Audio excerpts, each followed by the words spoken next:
right, I think we're gonna be live here in a sec, and yeah, today for this week's stream, I'm gonna be playing some Chaos Control. I have the same build that I had in my video that I did. What was it?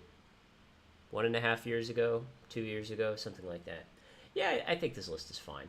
Um, I mean, if you're playing Chaos Control, of course you can play whatever list you want, but I like this list. In particular, I think like the trap lineup is underrated. I think people don't realize that you can play Royal Decree and Raigeki Break in the same deck, and it actually doesn't really like conflict that much at all.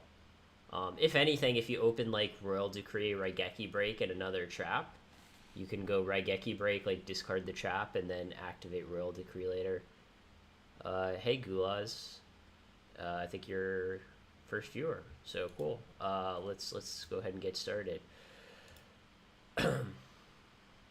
And like I said in my post that I made yesterday, I'm gonna be streaming at the same time that I always have been streaming, but to Americans it'll seem like it's an hour later because the time changed there. But I'm gonna have like pretty decent amount of time to stream today.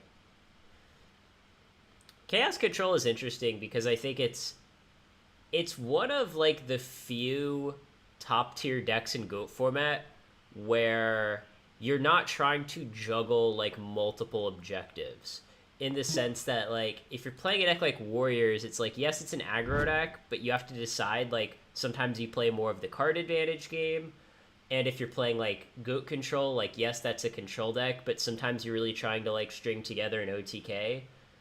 Whereas Chaos Control, on the other hand, it's like you're just always trying to do the same thing every game. And I don't think that's necessarily like a good or a bad thing.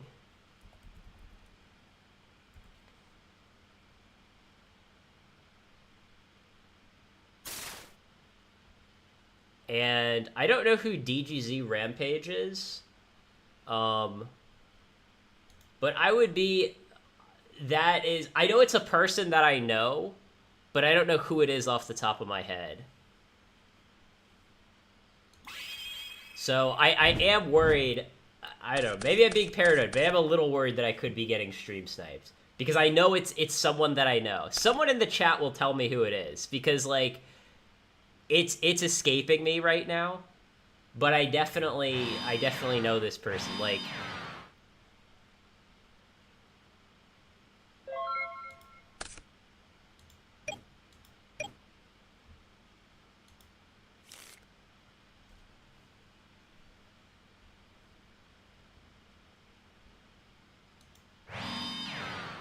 Yeah, we don't have a lot of options here, unfortunately.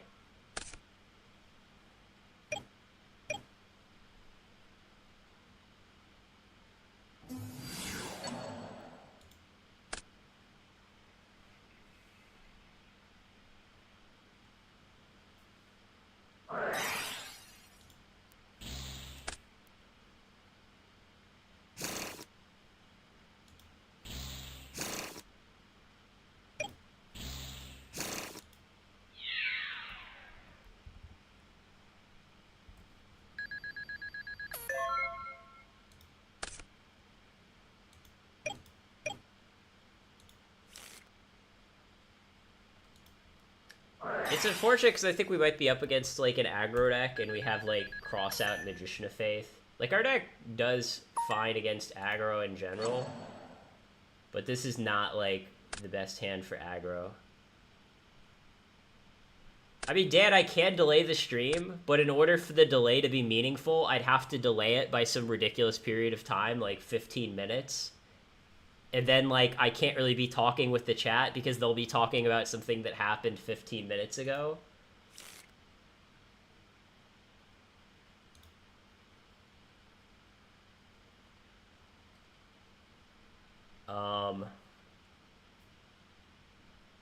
I don't know. I think I actually just want to be snatching Breaker and attacking. Because, you know, he might not have other monsters. and we could just start beating him with this breaker. And if like our snatch gets dusted, we can set Magician of Faith and use Faith to get back snatch, which is better than getting back duo in this matchup.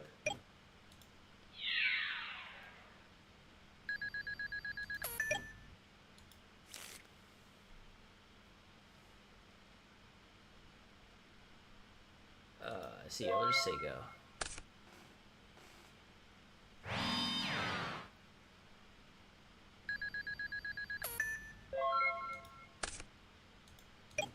Oh, this Pot of Greed is like the best possible top deck.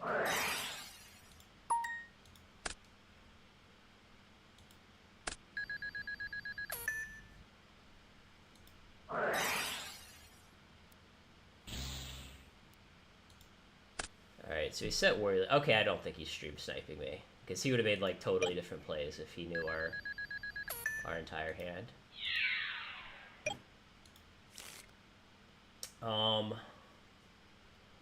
We could set Faith. The problem with setting Faith here is we just get absolutely destroyed by a top-decked Blade Knight.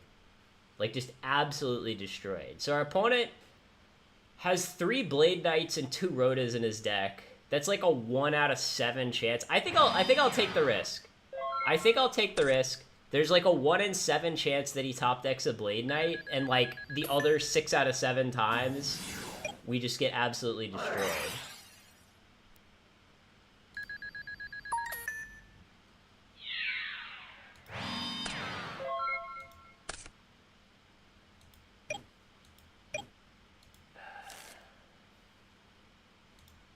Well, I guess I'll attack. If he Sakus, he Sakus.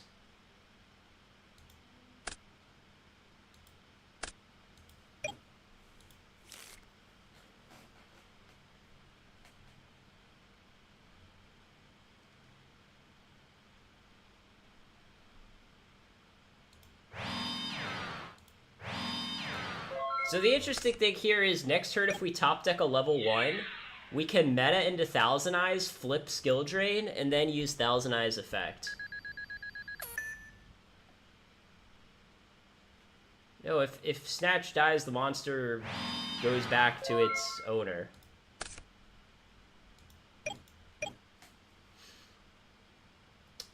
It's interesting, he plays Widespread, which makes me think he could also be playing like a bunch of Sakus. So I think we just go Heavy Storm, summon Warrior Lady, attack, and then it's just top decking time. Okay, good, we got the Saku. Alright, so we're up on life, we're up on cards, so... I mean, I think we're favored to win this top decking battle, but of course it could go either way.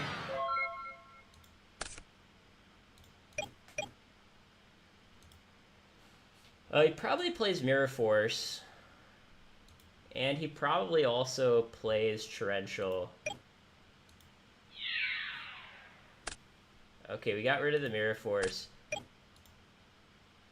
And unfortunately, we do not have a Dark in our grave. So I think we just have to say go. Which sucks, because our opponent could, like, top deck a Pre for Donslug. I was worried he could also, like, top deck a Kaiku. Alright, this blows. Like, we top-decked 2 Chaos Sorcerers. Or not 2 Chaos Sorcerers. 2 Chaos Monsters with no Dark in our grave.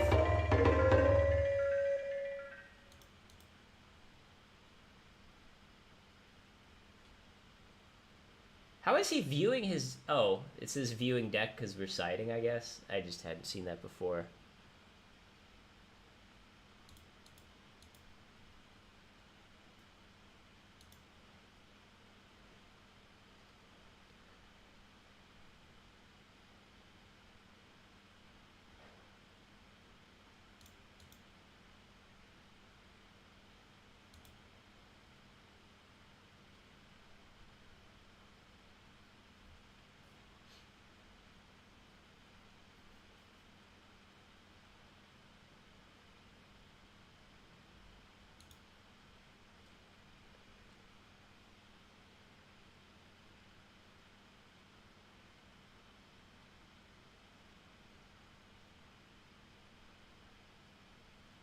Yeah, so you know, like, I think this is actually a matchup where Royal Decree is going to do a lot of work, but he just happened to, like, pop it with a breaker on turn 1, which, I mean, that happens sometimes, right? That is, like, just kind of the risk of playing Royal Decree. Like, sometimes they kill it.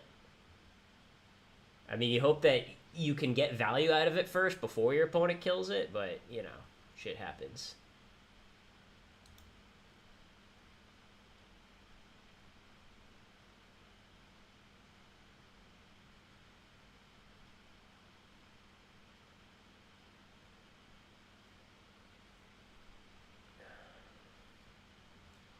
Oh, we need to side out, like, one more card.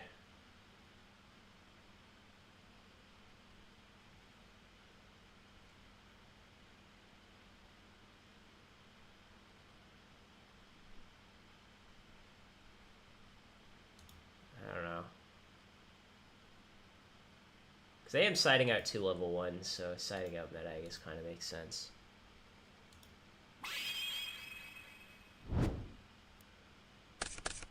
Yeah, against Reason Negate, like, I have a lot of stuff that I want to side out. Like, I want to side out, like, decrees, crossouts, etc.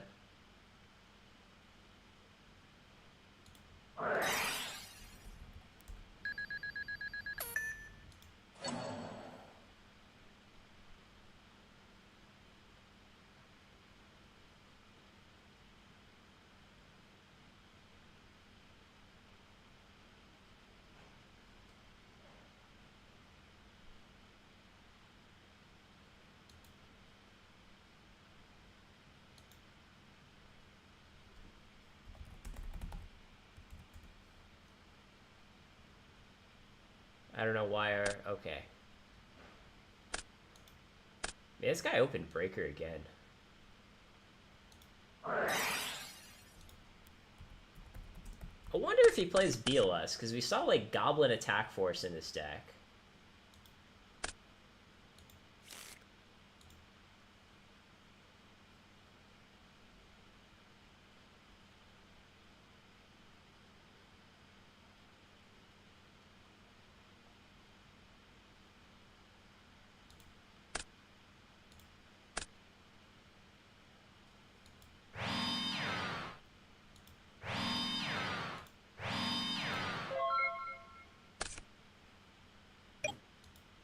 I mean, we can still lose this game. You know, last game I was feeling confident we lost. Like, Trinity is not the auto win that a lot of people think it is.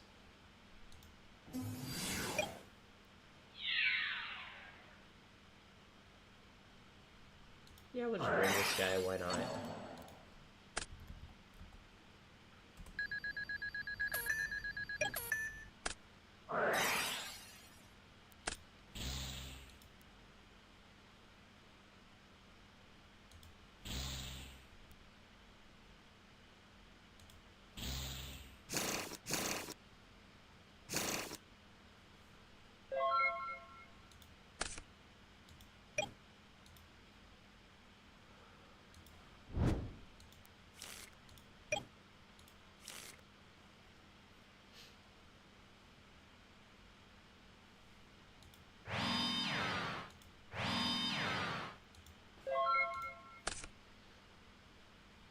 I know setting Sinister is a little weird here, but, like, our opponent already used 1 cross out, so I'm fine with it.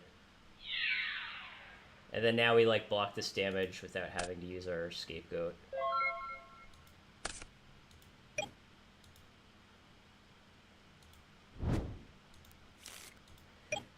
And then here it's like we can go meta, or we can just go Zombira.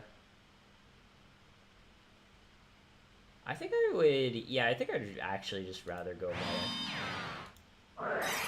I just want to do this now while, like, I don't have to worry about, like, skill drain. And then also the problem with Zombira is, like, it can't attack directly. Which I don't like, because we're very ahead and I want to put pressure on our opponent while we're ahead. I don't want to, like, just kind of sit here and do nothing.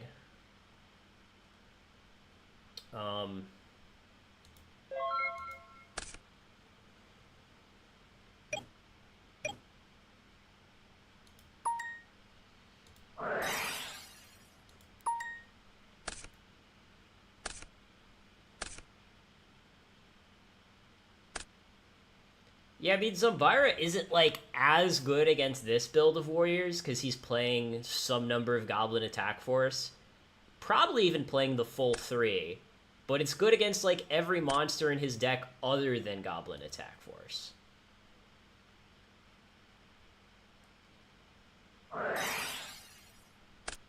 Yeah. Not really concerned with smashing. I mean, that's pretty nice for us, actually.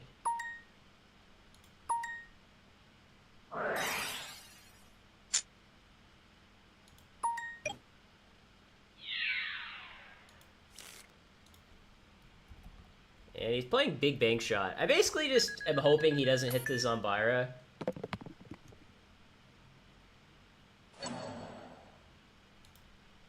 I guess we're just discarding BLS, right? Yeah, I guess we're just discarding BLS.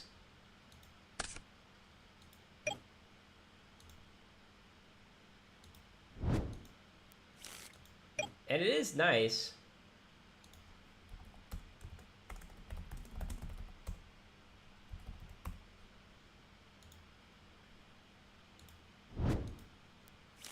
Yeah, for some reason I thought I was getting duoed.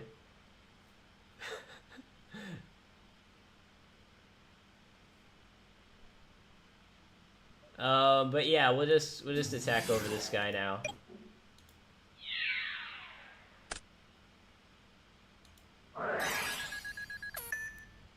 And then we'll just decree the ring. Our opponent takes 300. Yep. This gets a counter. And yeah, now I'm feeling pretty good because there's just not a lot that our opponent can do here.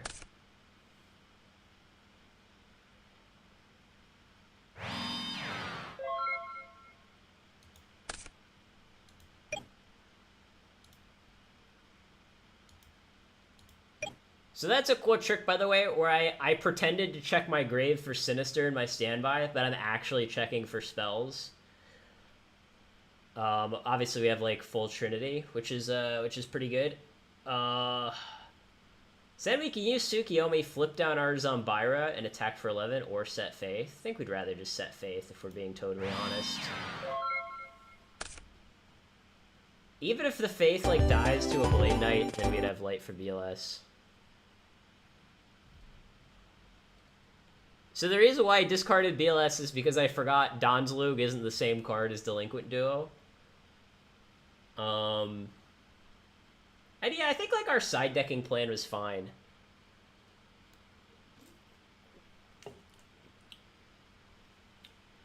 I don't really think I have anything that I want to change on my side too much. Big Bang Shot was, like, kind of interesting.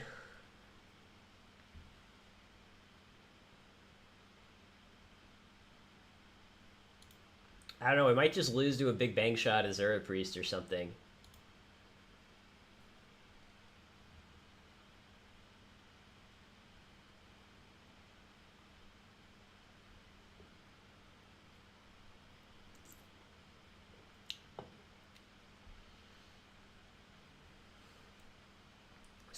Yeah, we saw Donzlug both games.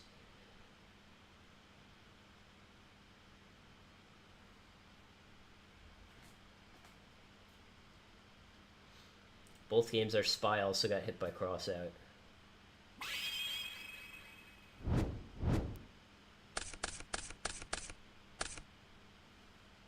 I mean, 2 sword, I mean, you could cut one, but there's not really, like, a reason to. As long as our opponent isn't just absolutely destroying us with Kaiku, we're, you know, we're pretty much happy to see the Chaos Monster.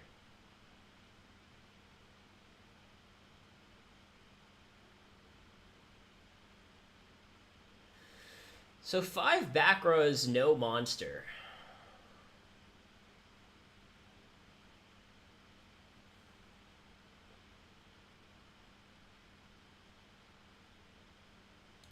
I mean, I guess we'll just heavy and bait the Solemn. Obviously, this is getting Solemn just 90% of the time. Yeah. And then I think we just duo to get the last card in his hand, whatever it is. To be honest, that ring wasn't going to be doing anything that useful, but it is what it is.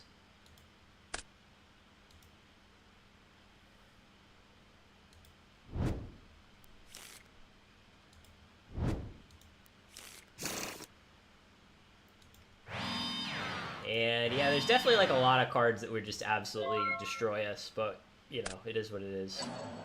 Oh, that sucks. See, I wanted to save my MST for his skill drain.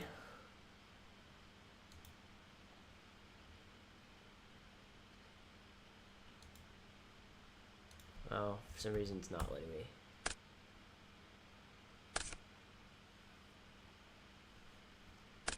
Yeah, I mean, the problem is if our opponent has exactly one solemn set, which we think, okay, he probably does, there's a 20% chance that we hit the solemn with the MST.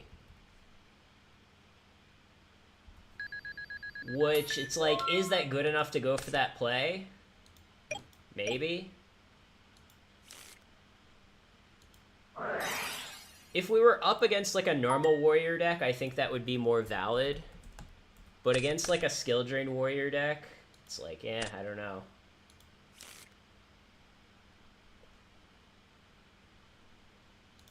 Now, if we want to be an absolute psychopath, we can just normal summon Gravekeeper Spy, attack Blade Knight, and then use Sork main phase 2. If we want to play around Crossout, right? Or we're even playing around, like, top deck Mystic level 2. Our opponent has, like, what, 2 Crossouts, a Rhoda, and a Mystic level 2 that's 4 cards. It's like a 1 out of 8 chance.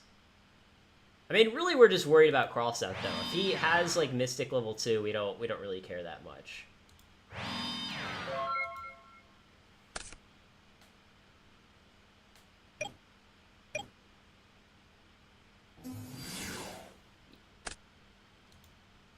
I mean, you're right, it's a 20% chance of winning the game on the spot, but the problem is that if we miss the Solemn,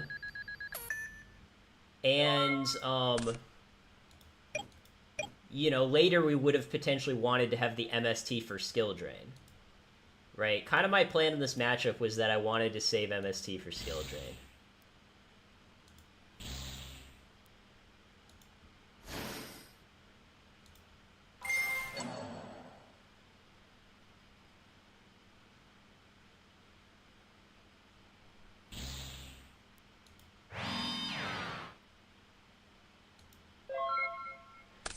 So he didn't skill drain our Chaos Sorcerer.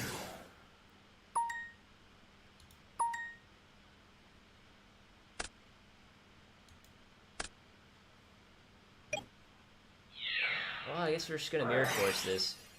I'm assuming his set card is like a Saku. Or, okay, or it could be a Compulse. That, I guess, kind of makes sense.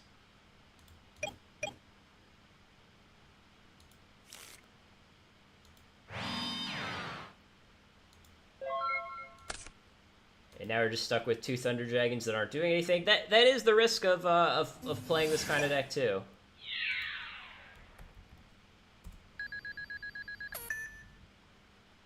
And it's funny, I was thinking of siding out Creature Swap just because of how bad Creature Swap is in scenarios like this one.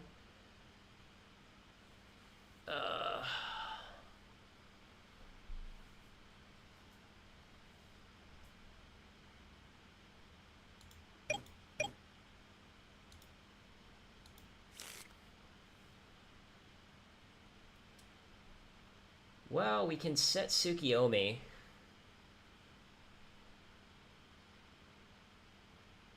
Oh wait, if we summon Tsukiyomi, target the Goblin attack force, and then swap, we can flip up the Goblin in main phase 2, but then we just die to Tribe Infecting Virus.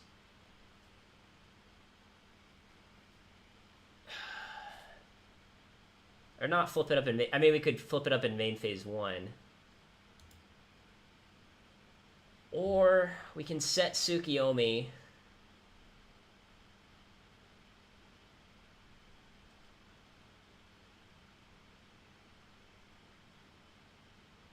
I think what we have to do is we have to do this.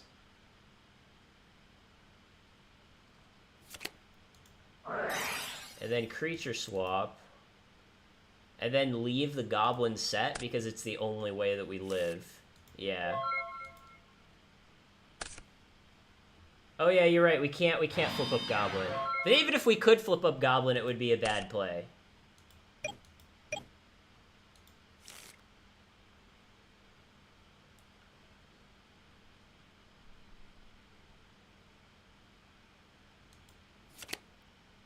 It's weird that he didn't... Well, no, it's not weird, because he didn't want to lose his tribe to Tsukiyomi.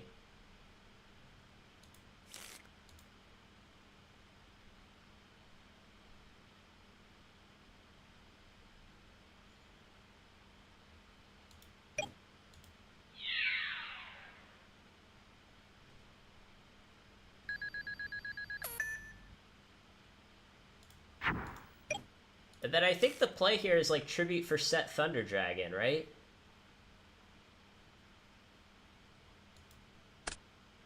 I think we tribute for Set Thunder Dragon and say go. I mean, we have other options, too. We could, like, set the Tsukiyomi, but that kind of... is gonna put us in a tough spot. It sucks that our opponent is at 17 and not 16, because we can't top deck Ring for a tie. I mean, we can with Zombira.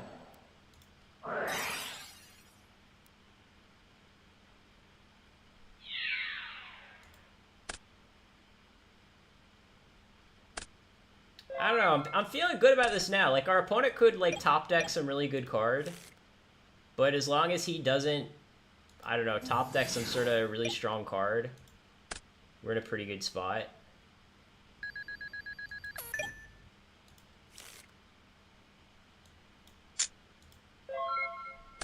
Like, if he doesn't kill this Zombira, we're doing great.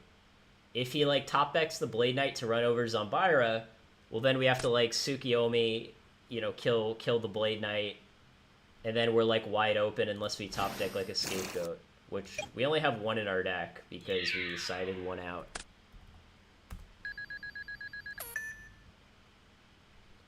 And, of course, drawing the Tsukiyomi is also pretty bad. Oh, what a sicko. What a sicko.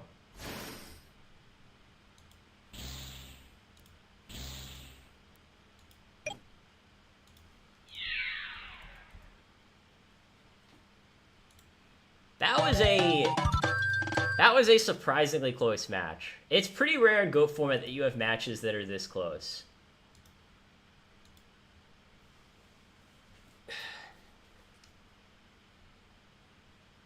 And it was pretty well played from our opponent, too. Like, normally...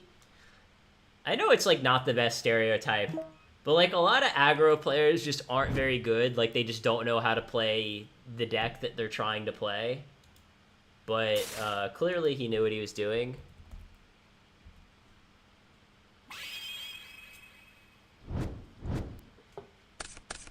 The Big Bang shot in Game 2 was really weird. I kind of wonder, like, what was his main deck and what was his side deck? 1 second.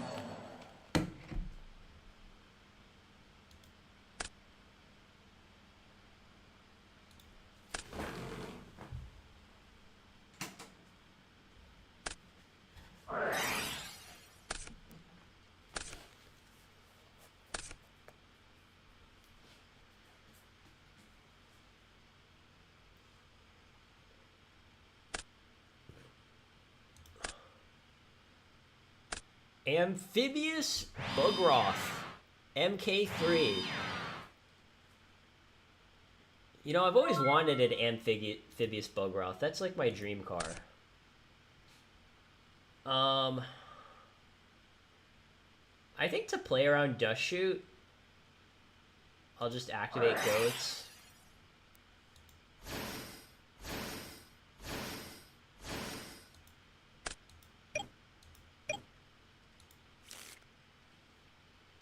Faith wasn't doing anything. Why would I not discard Faith?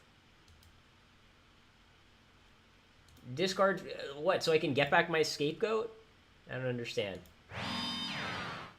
But anyways, we're going to play around Dust Shoot.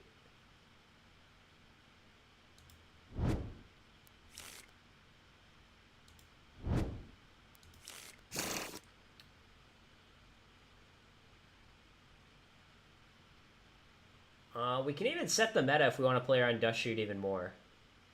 Alright, yeah. We'll do it.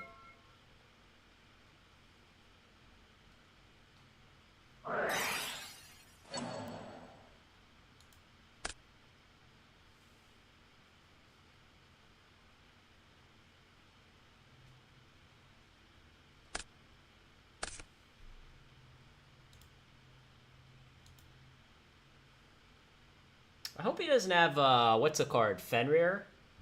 Fenrir is like if he kills a goat token, we skip our draw phase, right? That would kind of suck.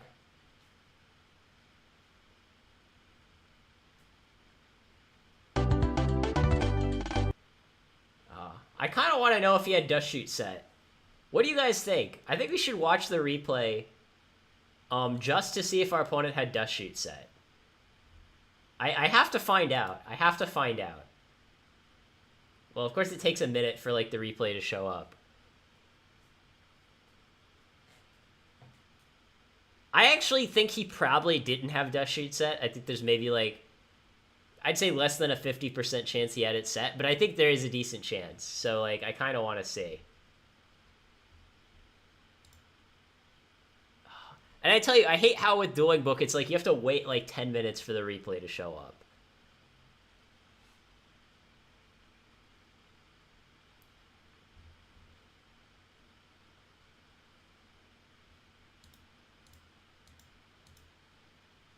Okay, there we go.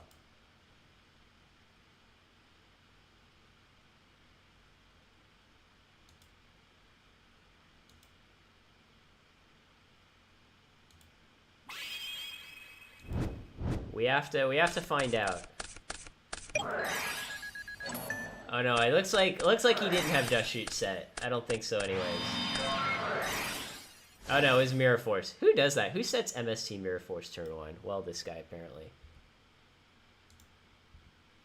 Alright. Sorry, I had to find out. Oh, I always forget that you can do that. That you can just click replay at the end of the match. Okay, but we've only played one real match so far, right? Like, our opponent went duo graceful turn 1, decided it wasn't good enough, and conceded the whole match. That was how that one went.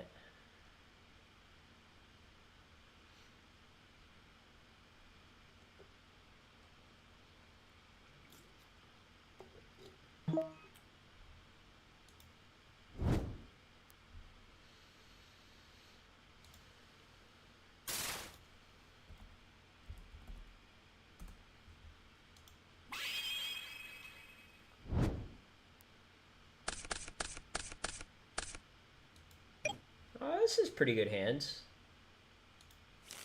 Yeah, we like this hand, right? We like this hand. Well, I kind of want to search Sinister. But maybe we don't have to search Sinister right away. Sitting Spy Goats turn 1 feels so bad, though.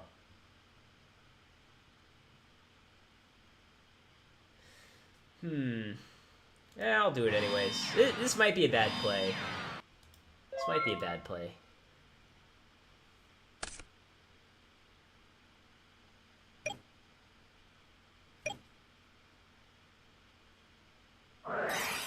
I mean, honestly, of all the decks, like, in the format, I would think Water would have, like, more outs to scapegoat than most decks. Right? Because, like, what I was actually worried, if our opponent just played a Fenrir, we were probably losing that game. Wow, speaking of Water.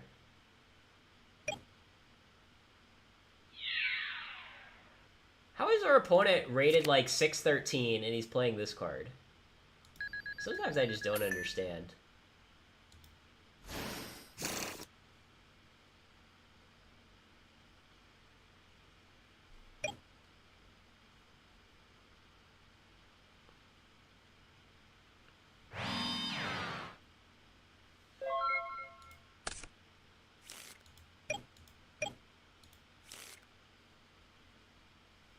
Yeah, I'm just gonna crash my Sangan.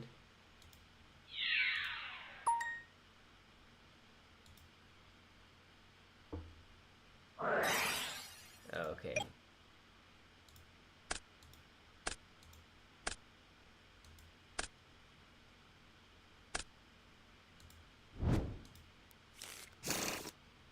Yeah, I'm fine with that trade because that was a 2-for-1, right? We traded like our spy. You know, the second spy was free. We traded our one spy for a monster and a torrential.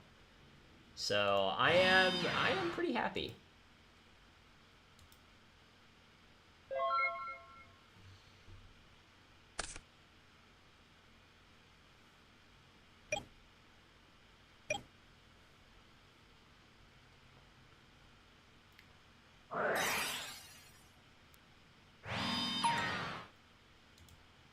What is this guy playing? He's playing Gaga Gigo and Level Limit in the same deck.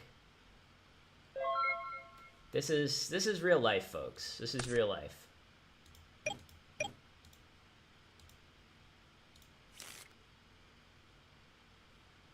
I don't know. I guess we'll just cross out, see what it is.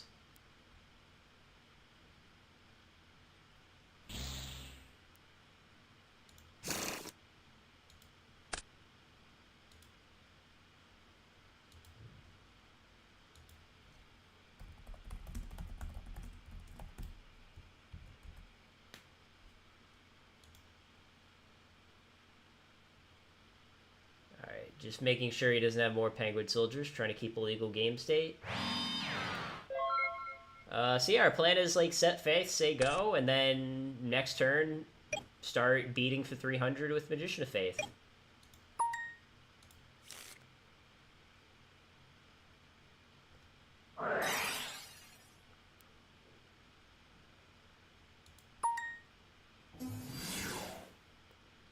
So our Sinister Serpent would be 500 attack.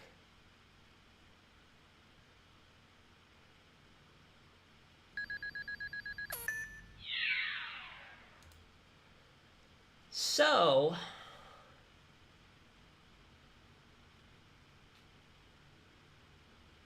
I think the plan is... What is the plan? What is the plan?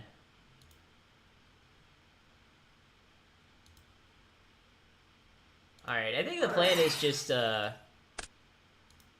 kill the Legendary Ocean and switch his guy to defense.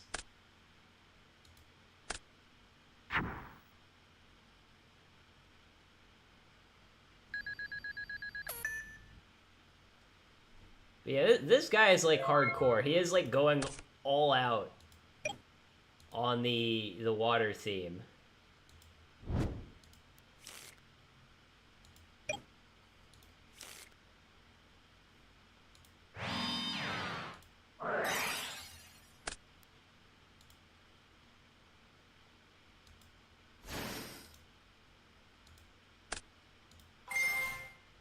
And yeah, this seems pretty good to me. Just gonna start attacking for 15.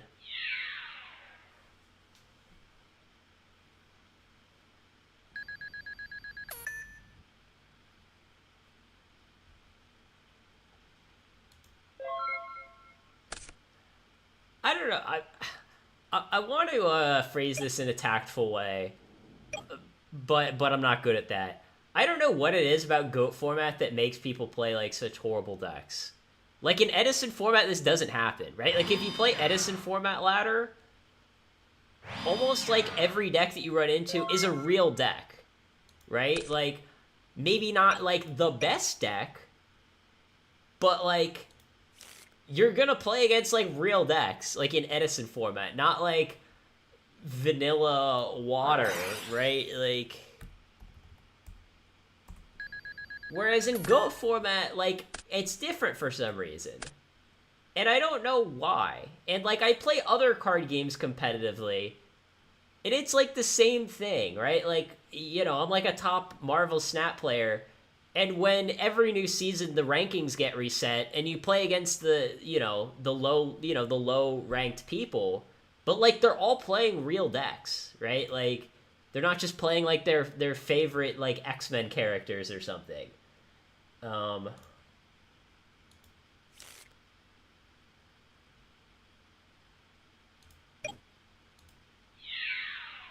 I think I will attack, although I was kind of debating it. The reason that I'm attacking is... Well, I'll just say go with it. I thought like it could be like some high defense water monster, but then if it was some high defense water monster, main phase 2, we could like summon Breaker, break the Mermaid Knight, and then take whatever the monster is. Here he's got like Sinister though, which is actually really annoying. Sinister is like low-key, kind of a counter to Thousand-Eyes Restrict. Oh, speaking of which, I forgot to add my Sinister last turn.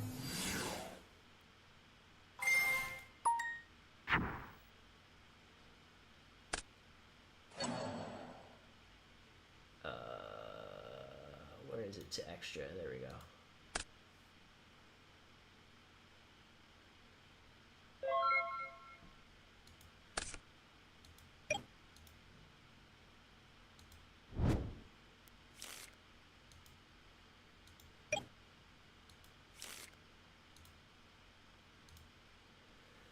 So, we can actually snatch this Abyss Soldier now, if we want to.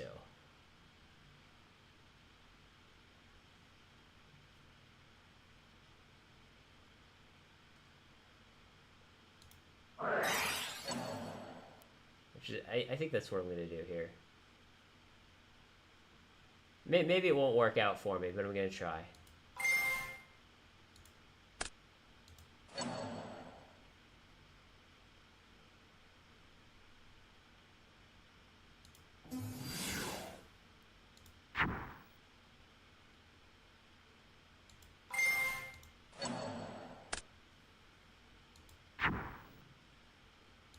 I don't know, he's typing something. There's a lot of typing going on here.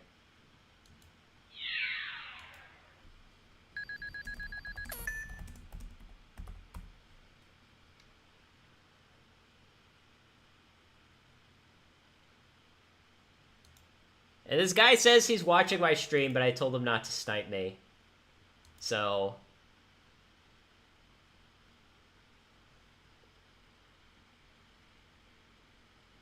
oh, actually, yeah. And for some reason, we're lagging here.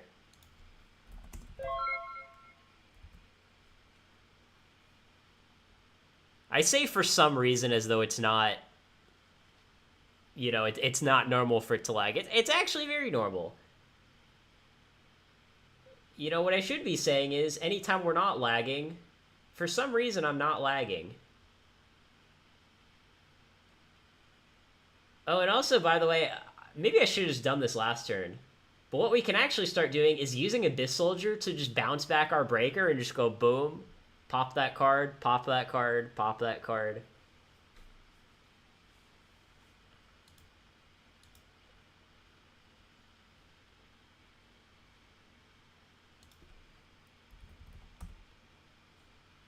And now it's saying we're disconnected. It's not my internet.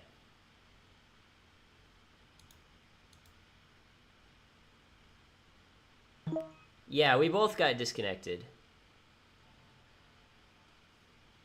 So, I actually have tried Gravekeepers in GOAT format. I don't think they're good. And one, like, video idea, like, I've had for the future, because, like, I kind of mentally store all my video ideas, is sort of, like, a video about, like, decks that are, like, almost good enough in GOAT format, but, like, aren't quite good enough, right? And, like, Gravekeepers is in that category. Like, it's very close to being a good deck. But the main problem with Gravekeepers, in my opinion, is, like, the,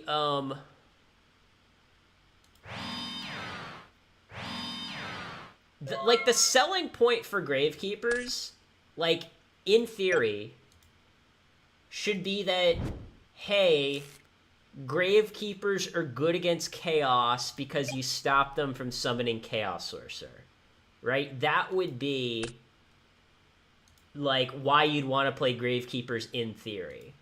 The problem is that, like, even just against the average Chaos deck, Gravekeepers aren't as good in reality as you think they would be on paper. So it's like, I actually have tested, like, the Gravekeeper versus, like, just normal Chaos matchup. I've tested it, like, a fair bit. Yeah. And, the problem is that it's like it's 50-50, right? Like if you play a Gravekeeper deck that has like a million tech cards for Chaos, like it's still 50-50.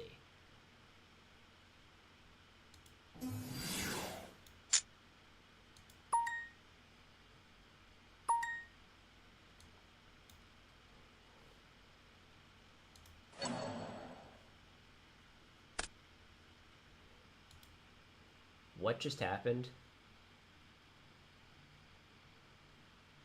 Our Breaker just killed a Graceful Charity? Alright, achievement unlocked.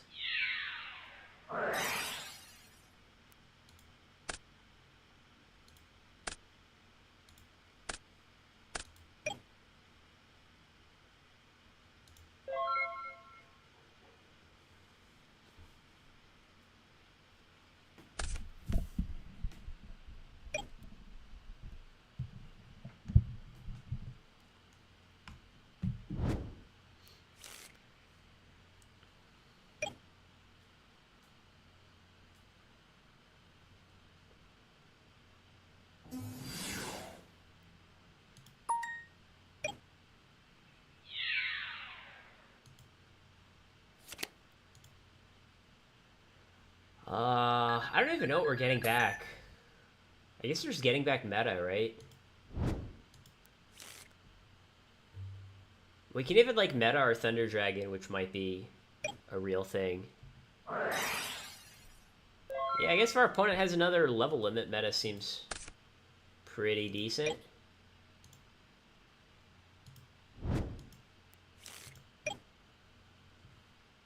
I don't think I want to use it to take Sinister, though. That just doesn't seem like great value. Hello, people just joining the stream. Oh, you know what? I should just do this. What am I thinking?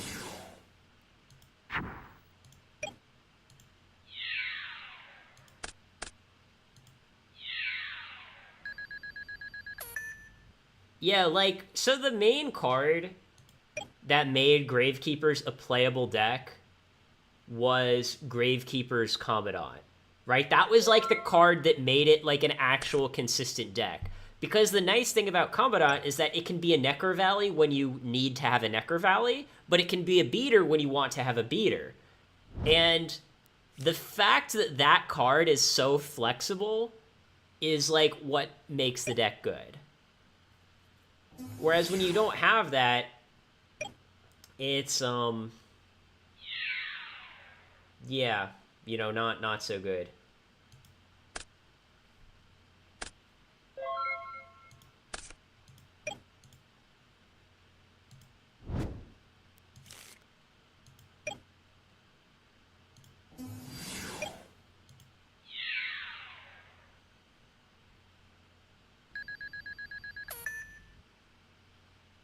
Yeah, I mean, Gravekeepers, top tier Gravekeeper decks don't even play, like, Wonder Wand, so I don't know what that's... Yeah, it's like, obviously Recruiter buffed the deck too, and, like, Pot of Duality buffed the deck. Like, I'm not saying that there aren't other cards that made the deck better, I'm just saying, like, Commandant was the turning point, right? Like, Commandant was the card that took a deck that was, like, just really inconsistent and unviable and said, like, hey, here's this flexible card that can make your deck do what you want it to do. Like, it doesn't mean that, like, there aren't, I don't know, that there aren't other good cards in the deck. And, like, the main thing that makes Gravekeeper's Recruiter so good is the fact that it can search Commandant, right? Like, if Commandant didn't exist, Recruiter, it would have been like, okay, like, here's this nice card, but it, you know, it wouldn't have really done much.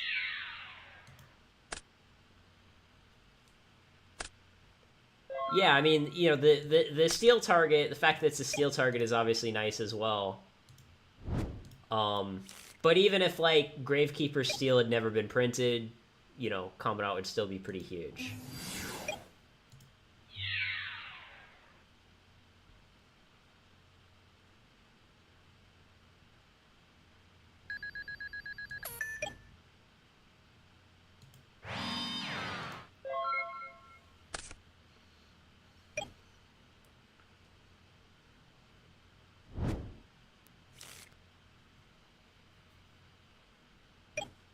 But yeah, like what could make like the Gravekeeper Chaos matchup not super great for Gravekeepers. Ooh, Fenrir. There it is. I was talking about Fenrir last game. Somehow we played 2 water decks in a row. But anyways, like what can make Gravekeeper versus Chaos not as easy as it seems is the fact that the Chaos deck typically plays like 2 to 3 Raigeki breaks.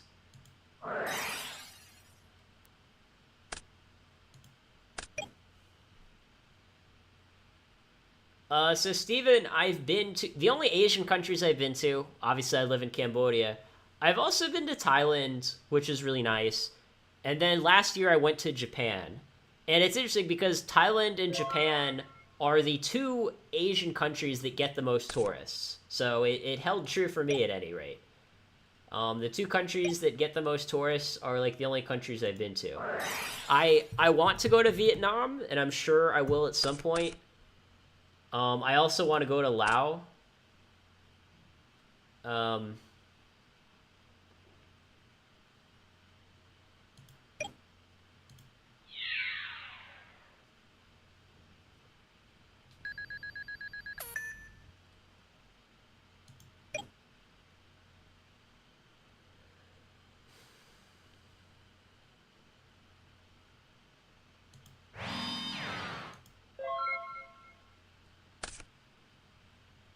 But yeah, so I do want to go visit the neighboring countries because it's convenient for me to go there. Like when I went to Japan, you would think like if you look at a world map, like oh Japan isn't that far away from Cambodia, but like I had to get a flight.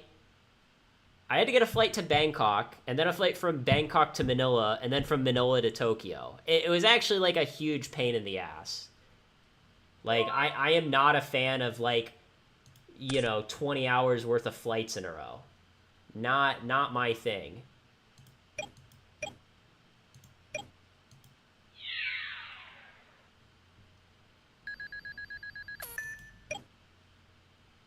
Is there like any level 5 fusion that would help me here?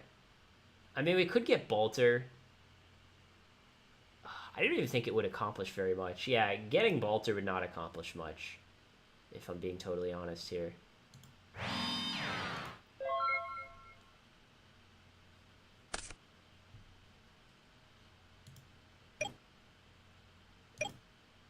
Yeah, it's funny because like I got Decree, but our opponent like hasn't played any traps since we drew Decree.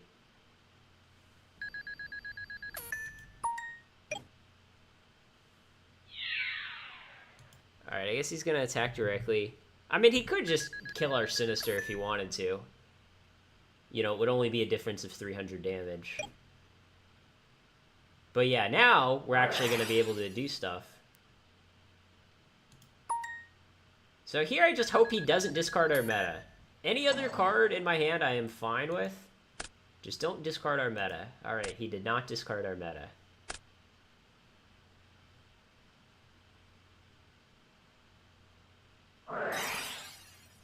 Oh, and now he gets, what, Abyss Soldier, I guess?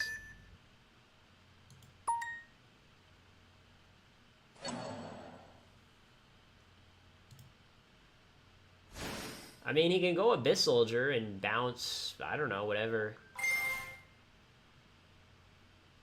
Whatever he wants to bounce. Okay. I mean, he knows we have meta, right? Because we got back, we got back meta with Faith.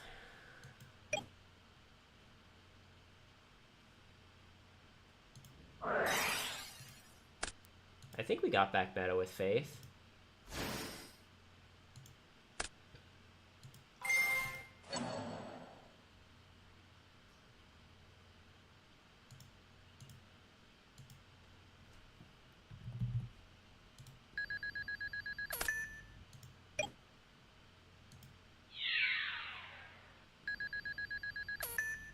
Yeah, I mean, you're right. He shouldn't have... Getting back the Abyss didn't really accomplish anything. Our opponent has a level limit in play, so BLS basically does nothing.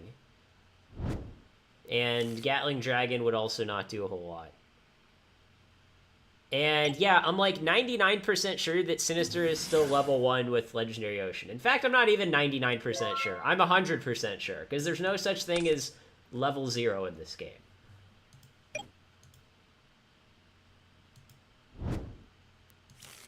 And I don't know why he summoned Sinister instead of setting it. I don't know what that was about.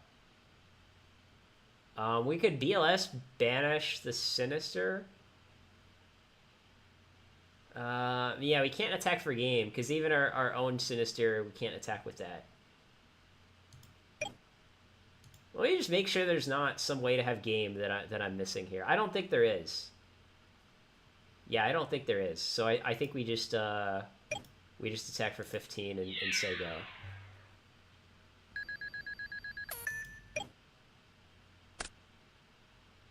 Or actually, it's only 13.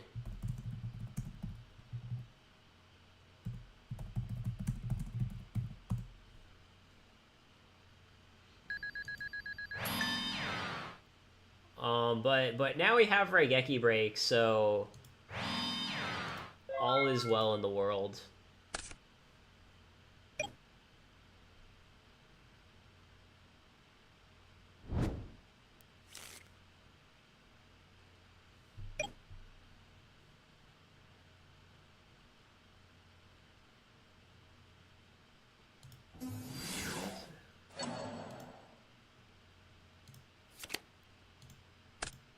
Yeah, and he had main deck Mobius. I'm just figuring out like what we need to watch out for in the next game.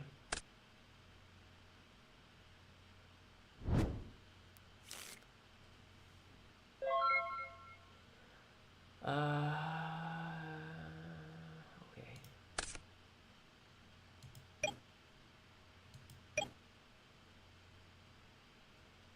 I mean, we could try to Raigeki break the level limit and attack for game. But I don't know, I don't want to. Gonna do the conservative play. Yeah, Osaka, this is ladder.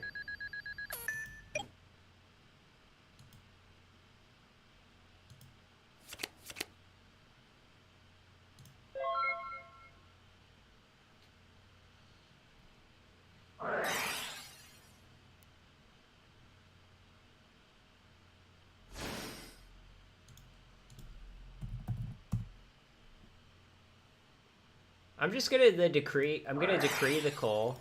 And then I'm gonna chain Raigeki break. And kill the level limit. And then say go.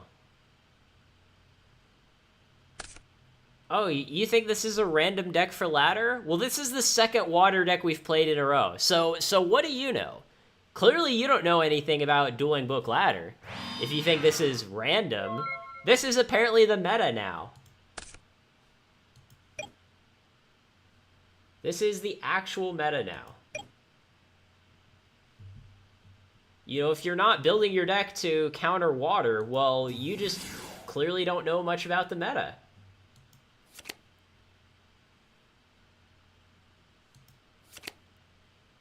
And I don't think we have more spies. Yeah, we don't have more spies.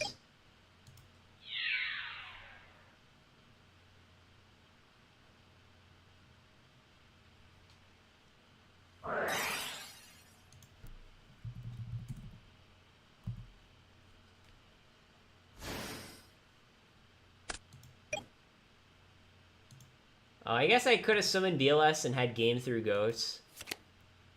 So that's my bad. Our opponent should actually just be dead here. For some reason, I just figured he wasn't running Goats, because it seemed like it would be a weird choice in this deck. I'm just getting lazy. What was he? I think his name was like Mako or something? I think the water duelist in the... Yeah, Mako Tsunami. Yeah, that's him. Obviously, his last name is Tsunami, because, I mean, why wouldn't it be?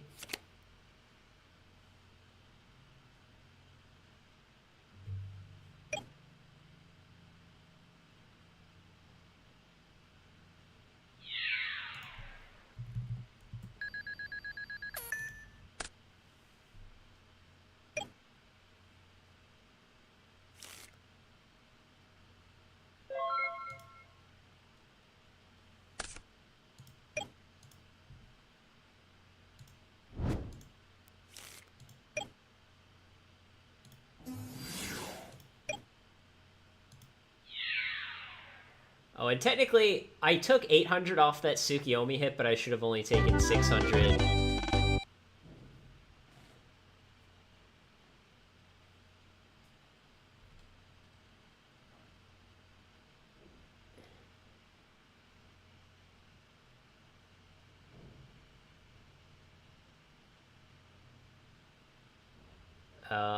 Do we even have anything to side against this deck? It's funny, it's like I don't have anything like Mobius in my side, because I figure like, well, I've got Decree for burn already, and then I've also got like Mystic Walk for burn. I do have MST in the side though, so we're definitely bringing that in. But I think that's basically it, right? We're basically just bringing in MST and like nothing else. I mean, Tarantula seems like it could be okay, but...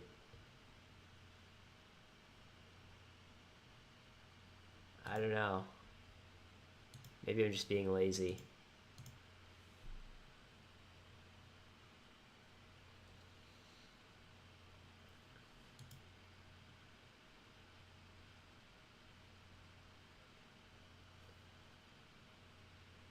Yeah, I could bring in Magic Jammer to, like, hit Ocean and level limit, but it kind of conflicts with my Decree. Because the reason that Magic Jammer is in the side, because against decks like Reasoning Gate, Royal Decree is really bad, but Jammer is really good. So that was, like, the philosophy behind that. And I don't like I also don't like having Dust Tornado in the side for, like, the same reason. Because, like, all of the decks that Dust Tornado is good against tend to be decks that Royal Decree is also good against. So if there were, like, a bunch of decks in the meta where Decree was, like, bad against them and Dust Tornado was good against them, then it would make sense to have Dust Tornado in the side. I mean, we won game 1. And, like, it took a while to win game 1, but we were never behind the entire game, right? Like, so I'm not exactly too worried that the Legendary Ocean deck is going to get me, but, I mean, we definitely could lose. I mean, it's Yu-Gi-Oh, not chess.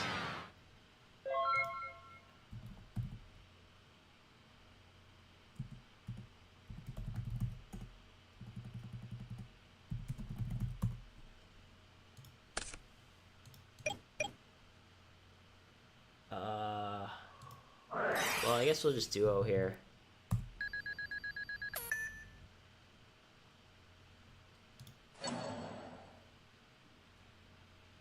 Yeah, I mean, I still think Decree is a pretty underrated card in GOAT format, if I'm being totally honest. Like, occasionally you can just cheese people and win an entire game because of it. Like, that's definitely a thing that happens.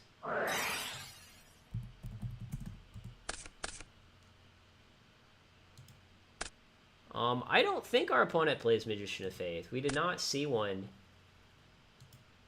We did not see one in game 1. I mean, he might be playing, like, one random Faith. It wouldn't shock me.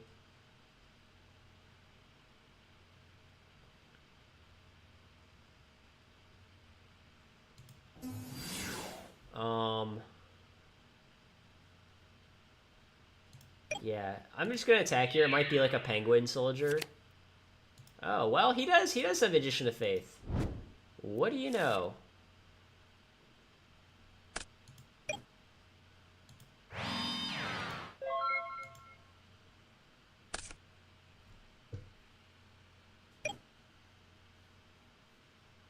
Yeah, I don't know. I mean, I've always liked Decree. Dust Tornado and Zigzag, who I like them too, but they're good in different situations, different decks, etc.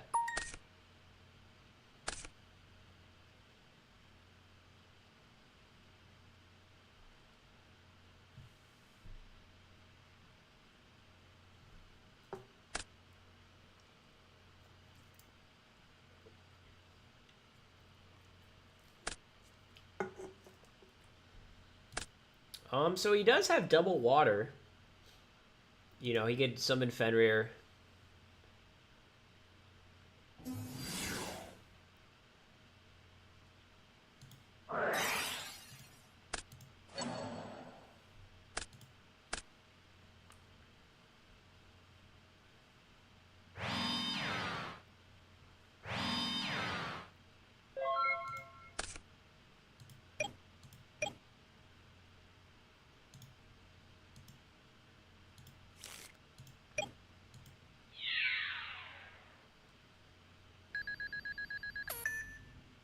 I mean, I agree that like Dust Tornado is like kind of a lazy side deck option. Not necessarily in a bad way either. Like when I say it's lazy, I don't mean that in negative way. It is like one of the easiest cards to throw in a side and know like, well, it's gonna get some value somewhere eventually.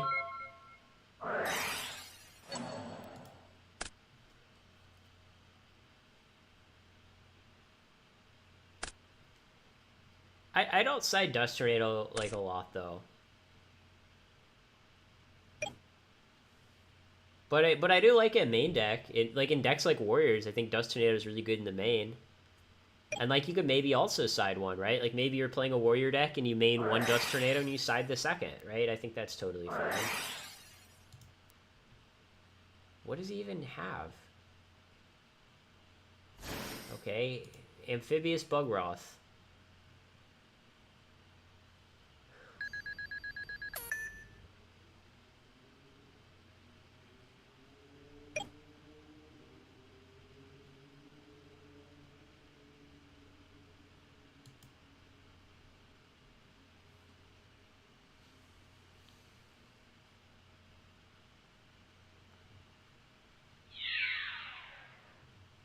Well, we definitely know he's not stream sniping.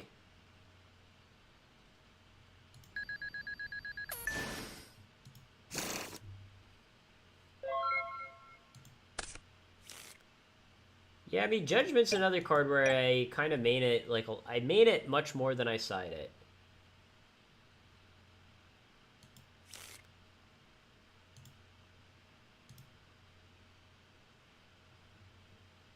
I don't know. To be honest, I think I just want to do this. I think I'm just going to have Sanguine Surge Sinister. And then just drop a Sork and just attack for a bunch of damage. I think that's my plan.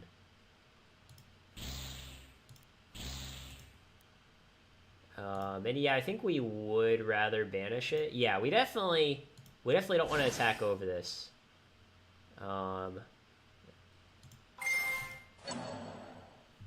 Because now he only has one water in his grave. So if he has, like, another Fenrir, he can't summon it. And then we'll just, like, attack for 4,000. We could have meted our Sork for even more damage, but unfortunately there's no, like, level 6... you know, no level 6 fusion with 2700 attack.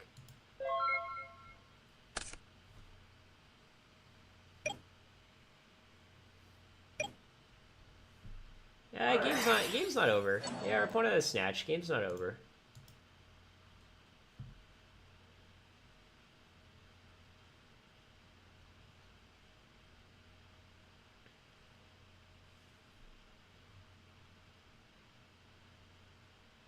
I'm glad I saved my meta, though, because it could definitely come in handy, you know, for situations like this.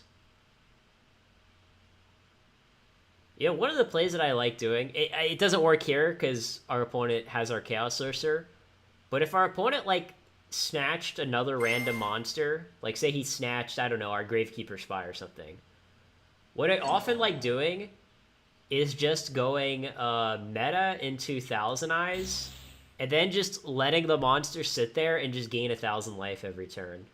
That's like... It's not something that you get to do a lot, but it is like kind of one of the things that I like doing.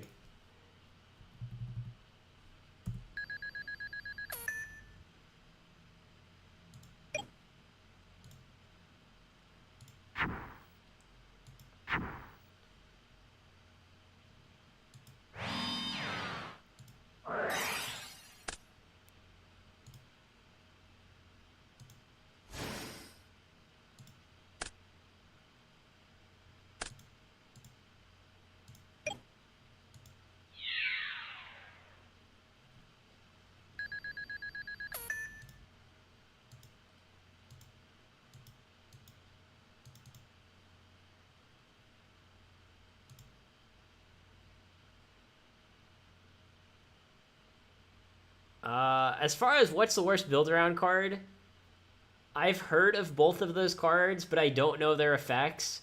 And if they're cards in GOAT format that I don't know their effects, I'm going to go with they're probably not that good.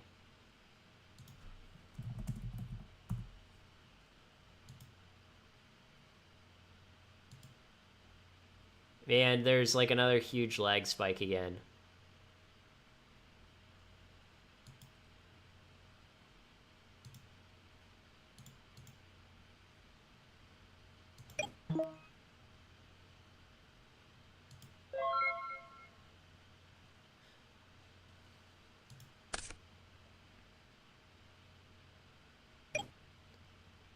I will say, I do like die roll cards. That is one of the things that I am known for, is my enjoyment of die roll cards. And coin toss cards.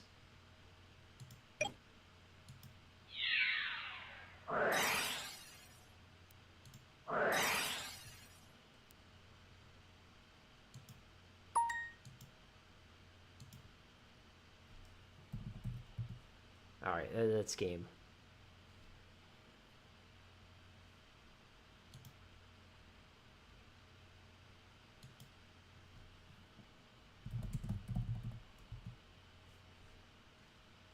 He just asked me, did you like my graceful set?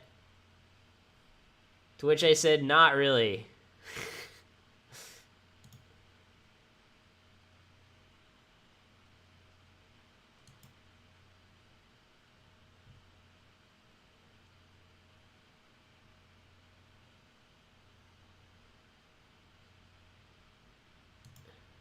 Alright, let's try again. So we've played against so far.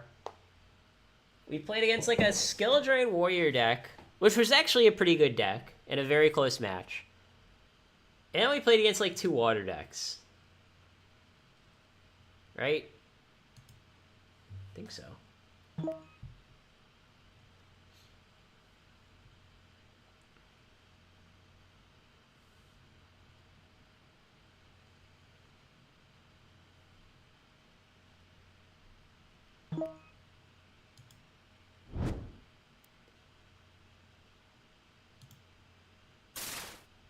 Darn, lost the RPS.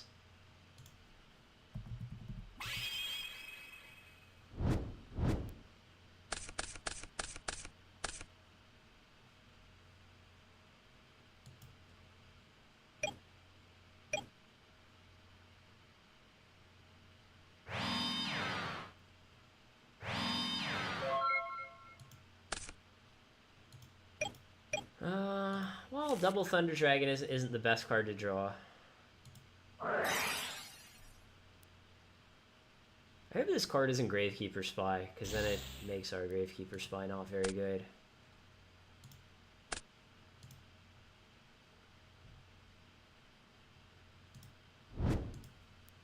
Yeah, not liking how this game is going so far.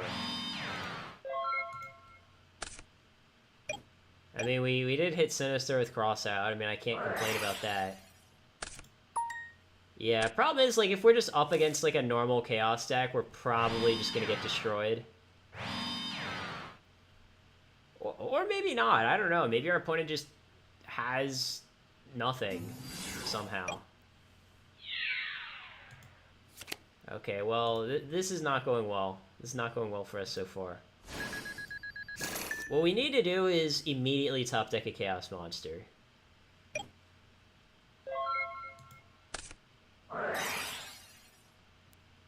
Why would...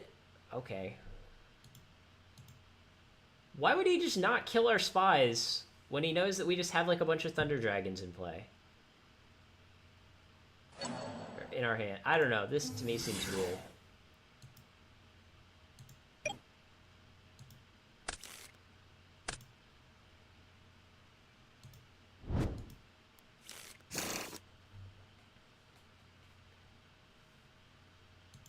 Alright, I mean, I guess I'm just tributing for Thunder Dragon. And attacking this tribe. I'm confused. I'm really confused. I felt like there was no way we could ever be winning this game, and then our opponent just didn't kill our spies. Alright then. We've got 3 lights, 1 dark.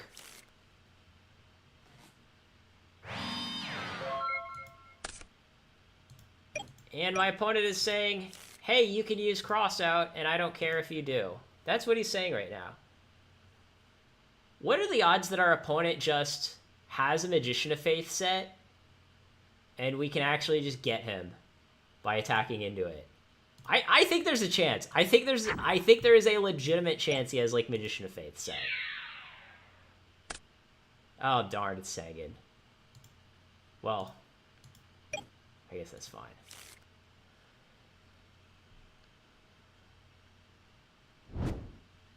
I tried to get too cute. I'm like, our opponent knows we have cross out. Maybe he's setting a, you know, some sort of bait.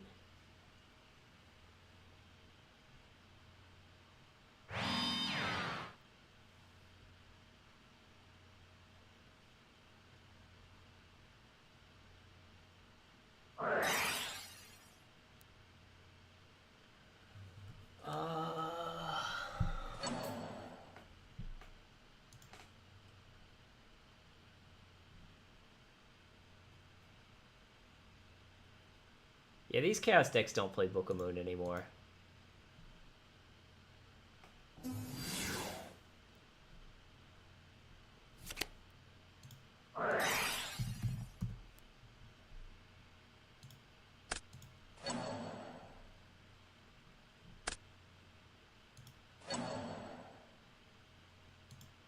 Alright, so our opponent just reset our Gravekeeper Spy. Thank you.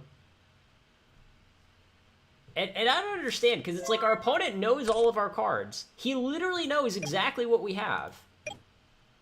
And he's basically just letting us get max value out of, like, every card, even though he knows we have those cards. It's very strange. It's very strange.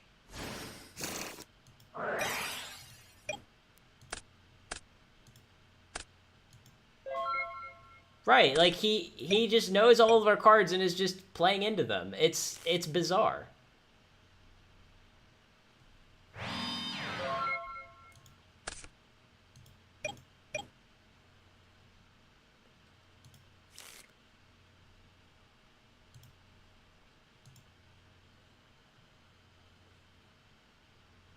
Yeah, I think I will cross out here. Like, we could play BLS too.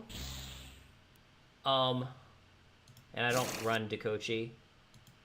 But what I want to do is I want to set the Decree first so that I have protection for the BLS in case he, like, I don't know, has Raigeki Break or something.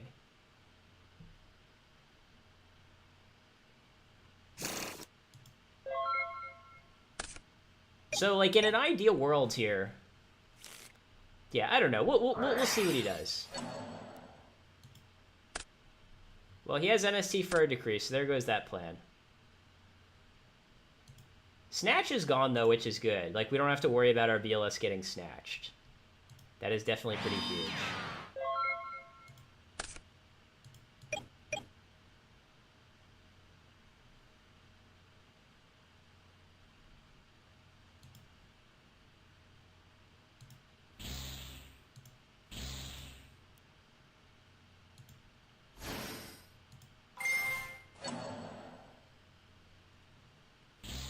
Oh, good, we got the Faith. That is such a sick card to hit there. Because now he doesn't have a light for the Chaos Sorcerer, and he's not getting back Snatch Steal. That worked out absolutely perfectly.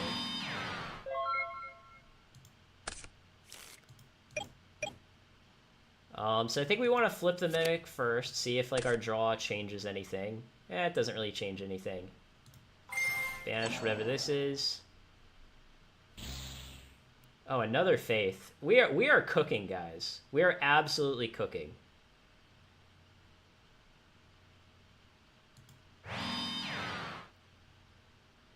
You know what? I'm just not going to play around Heavy Storm. Not going to do it.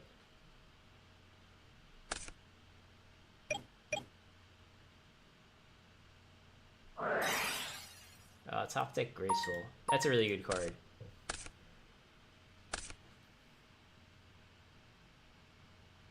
So the reason why we're playing Mimic instead is two reasons. One, it's a level 1 for meta. Like, we're playing 3 metas. So that's, like, kind of important. And secondly, like, in situations like this, next turn, if, say the Mimic doesn't die, like, say our opponent doesn't really do much, we can put the Mimic in our grave during our standby phase for free, and then have room to activate Scapegoat.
So then it's like, do we want cross out or do we want meta? Probably just want cross out. I mean, our opponent probably doesn't run the third faith, but like if this is the third faith, I'd really rather it be banished.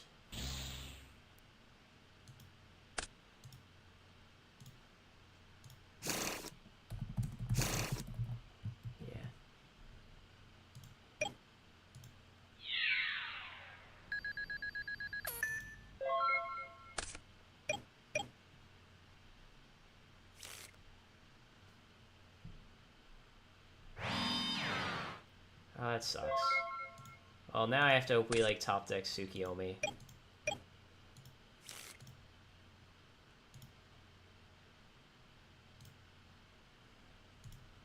This is probably Spy, like, 90% of the time.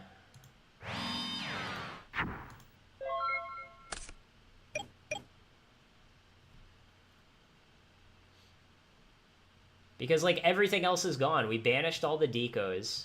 Most people only play 2 Faith. We banished all the Night Assailants. Sangin's gone. Sinister's gone. Like, this almost, like, 100% has to be Spy. Because nothing else makes sense.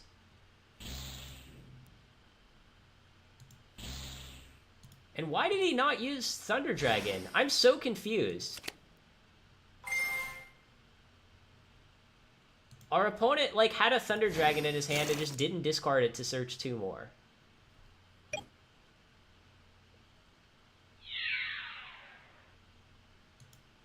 And our opponent is... What? What just happened?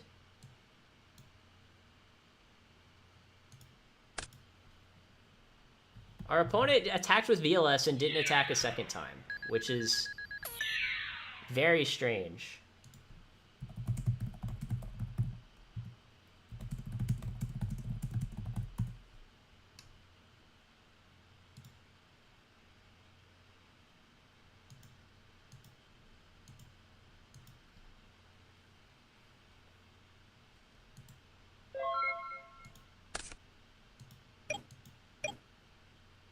But what's sad is I just can't do anything here. Like, I have a heavy and a warrior lady and nothing I can do. Or actually, no, we're not dead. We're not dead because we attack over the Spy, and then BLS has to banish our warrior lady. We do get another turn. We do get another turn.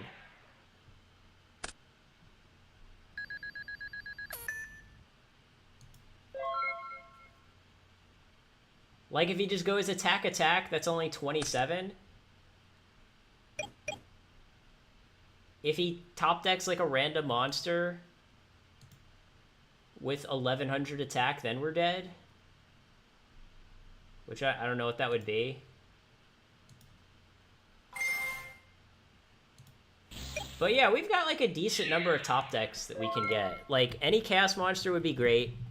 If we top deck Snatch, he's just dead.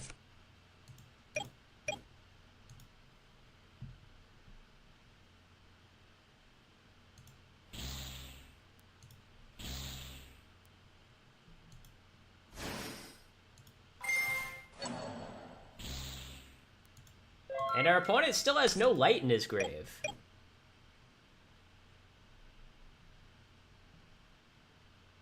I don't know. I feel like this, like, we should just be dead. Like, why are we still playing a game?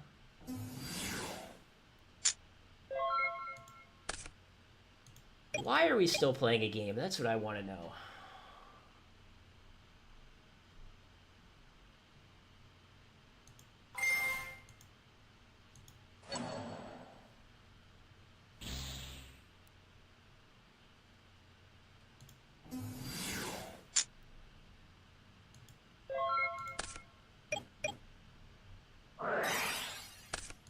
I will take that 1,000 life points to the bank. Yeah, we've both used our ring. Both of our decrees are gone. We have 2 traps left in our deck. Oh, okay, so now he plays his Chaos Monster that's been dead for multiple turns. Because this card here is, I'm like 90% sure, is a Chaos Sorcerer. Yeah, because he just drew it and then, like, looked at his grave. Yeah.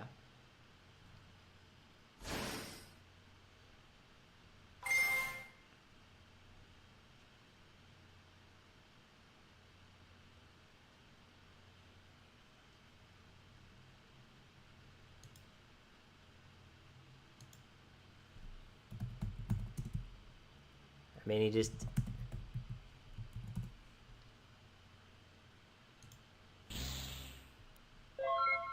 Alright, well, we need to top deck again. This Tsukiyomi does absolutely nothing.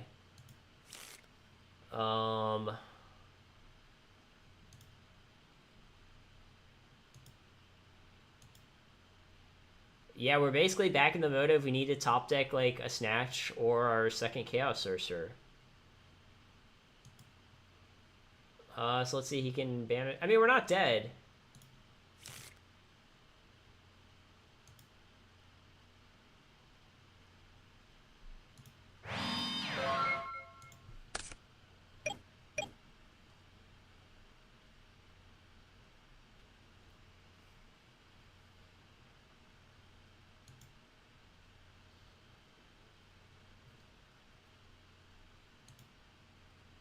Sinister would also be, like, an okay top deck. Like, if we draw, like, Sinister into meta, that would be kind of good.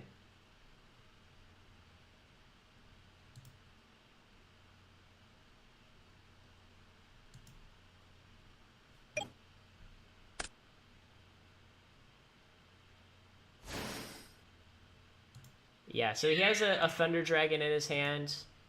Man, our opponent just doesn't want to play around our Mirror Force, I guess. I guess maybe he thinks because he saw multiple decrees, it means that we don't run Mirror Force. Well, our opponent could have Cross Out. But we know one of these cards in his hand is Thunder Dragon, so, like, there's also a decent chance he doesn't have Cross Out. But, of course, he has it this time.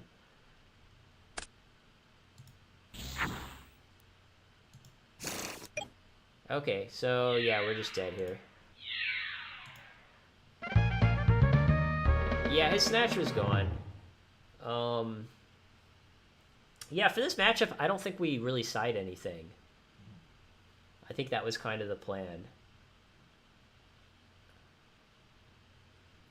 Yeah, this is fine. I don't think we side anything.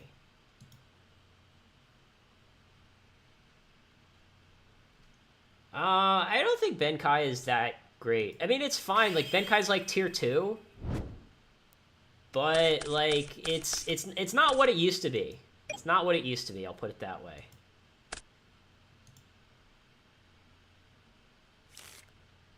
And again, people... Oh, why don't you just delay the stream? Okay, guys, I'll just delay the stream by, like, a half hour so my opponent can't snipe me. Like, is that what you want? Where, like, you're just reacting to the last game that I played and I have no idea what you all are talking about? I mean, if that's what you want, then I'll do it. But, like...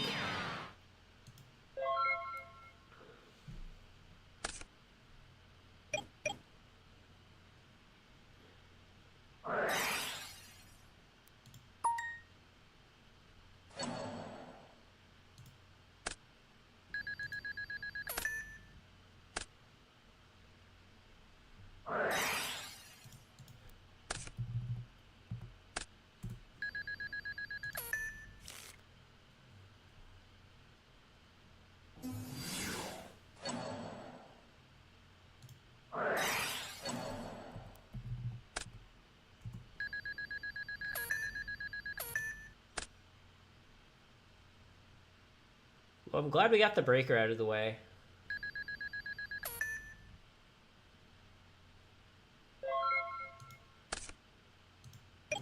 What a sick top deck. What a sick top deck.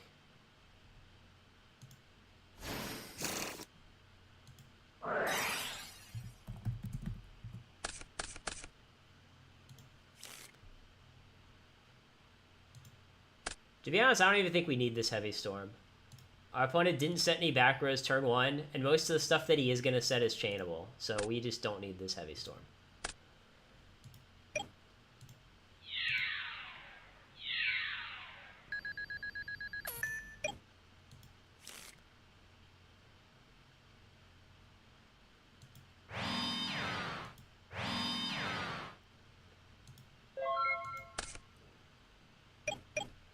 Yeah, I mean, I think Upstart is very overrated. Like, it's fine. Like, in our opponent's deck, it's fine to play Upstart, but it's not a staple. Like, it's not like, oh, if you're not playing 2 Upstarts, like, you know, you're just throwing or something. What did our opponent just do? Did he just discard double Thunder Dragon? Okay, he just immediately discarded double Thunder Dragon. There is actually a massive downside to Upstart, and I've talked about it on stream multiple times. Like, Cyberstein is one of the most meta decks in the format, and you just don't want to give them... You just don't want to give them more life. I don't know, oh, okay.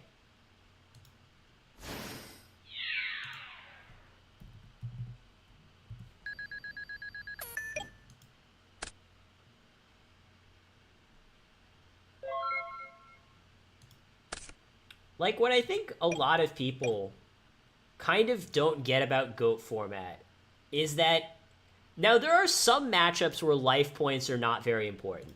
For example, if you are playing against a warrior deck, and you're playing a control deck, like say you're playing Chaos Turbo versus Warriors, as the Chaos Turbo player, you don't really care how many life points warriors have. So it makes sense to, you know, to, like, have Upstart in that matchup. But, like, if you're playing something like Goat Control versus Goat Control, okay, I know that Goat Control mirrors, like, don't happen anymore. But, like, I'm just giving an example. It was the easiest example I could think of. If you're playing, like, a Goat Control mirror, life points matter a lot. Right? Like...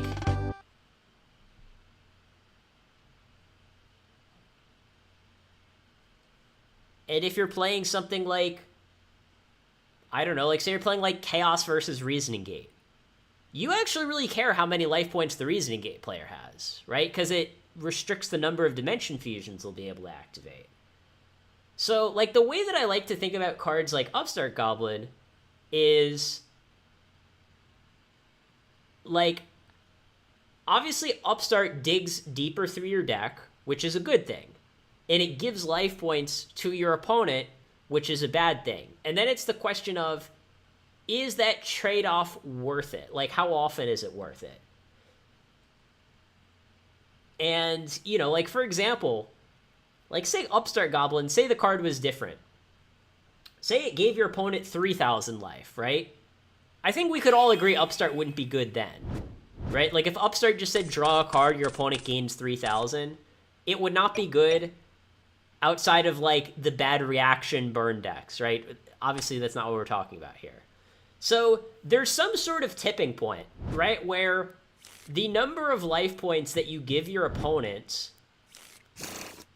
makes, like, the card draw not worth it. And in some matchups, like, I really do think 1,000 is too much. You know, too much for it to be worth it.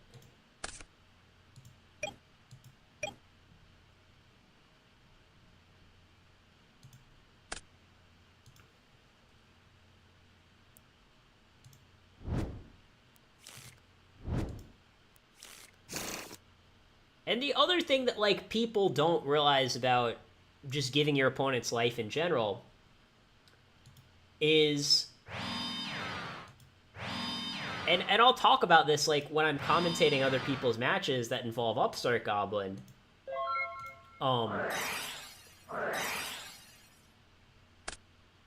That is not a very good way to use Raigeki Break. Yeah, he just, like, threw away, like, a lot of cards for no reason. What he should be doing is saving Raigeki Break to counter Decree. I mean, he hit the Decree anyways, but, like... but anyways, what I was saying about Upstart Goblin, what people, like, I think have trouble, for some reason, wrapping their head around...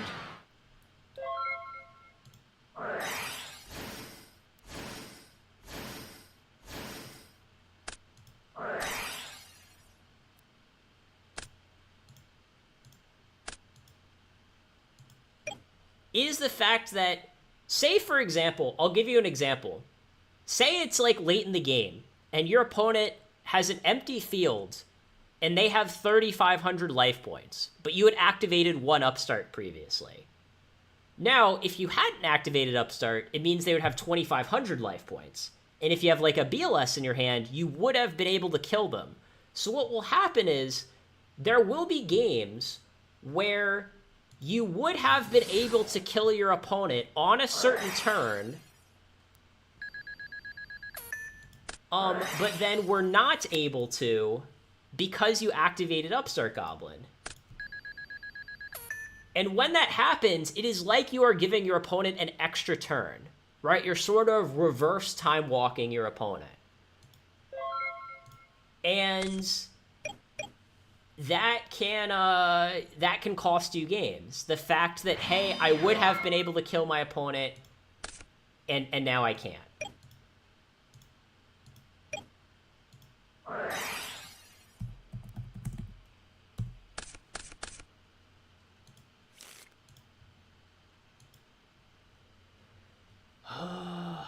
Man, do I want to, like, just discard Tsukiyomi? Nah, we don't want to do that.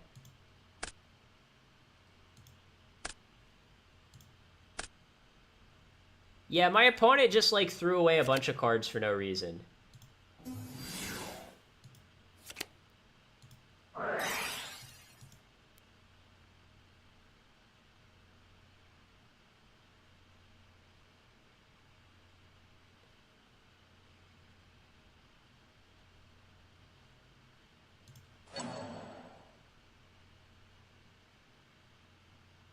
Oh, geez, our opponent has Sengen set.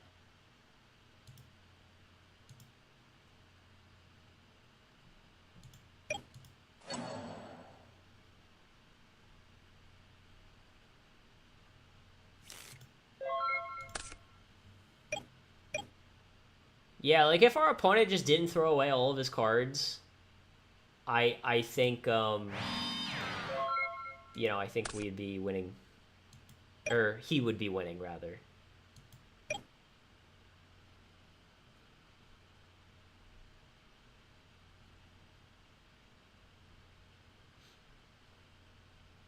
I actually don't really know what to do here. Oh. Let me get back Sinister.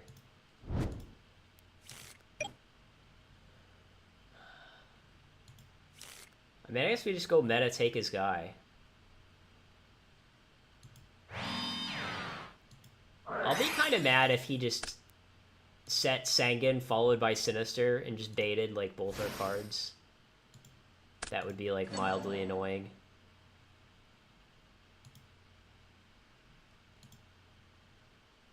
Yeah, I mean, the swap Tsukiyomi, it's gonna work out most of the time, I think. But that, by the way, like, I will say, it was probably good for our opponent to set Sengen there. Or at least acceptable, right? Like, it was definitely a fine play for him to set Sengen. What's really interesting about GOAT format, like, and how it's changed over the years, is, like, 10 years ago, setting Sengen was, like, a noob play. Because people thought, like, oh, you know, you should be summoning Sengen so that it can't get hit by Crossout. But, like, nowadays, it's, like, it's actually the opposite, where summoning Sengen is the noob play. Because you want to be baiting cards like Mind Control, you want to be baiting cards like Creature Swap, you want to be baiting cards like Exiled Force or Mystic level 2 or whatever. So yeah, it's like there are actually quite a lot of times where you want to be setting Sanguine to bait something.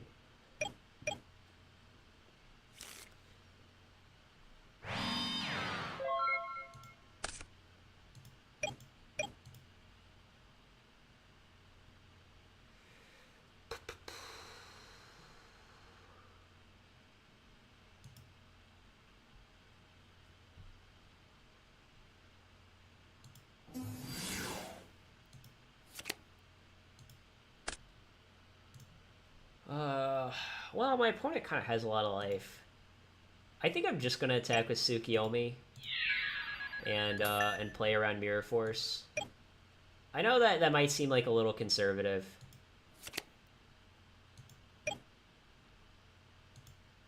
But, like, I don't want his Sanguine to die to Mirror Force. I don't know, I guess it wouldn't be the end of the world if the Sanguine died to Mirror Force. Maybe we should just hit for, like, an extra 1k.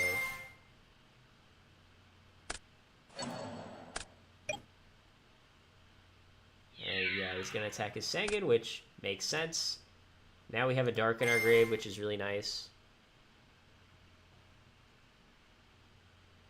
There is Osaka and Cambodia. There is literally, like, not much of a TCG scene. Like, if people want any sort of TCG cards, they have to go to Thailand or Vietnam or the Philippines or ask someone from America to bring it. They're just... Like, there is, like, a small Magic scene here, but,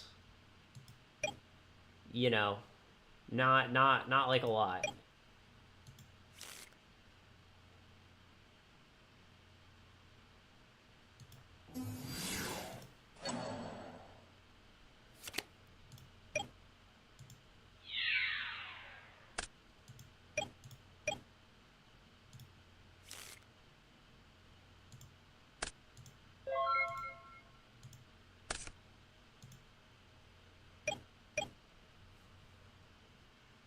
Well, I mean, there are no Yu-Gi-Oh! Tournaments here, so it's like, obviously if I started running Yu-Gi-Oh! Tournaments, I could make them whatever the hell I wanted, right? Like, as far as TCG versus OCG. Oh my...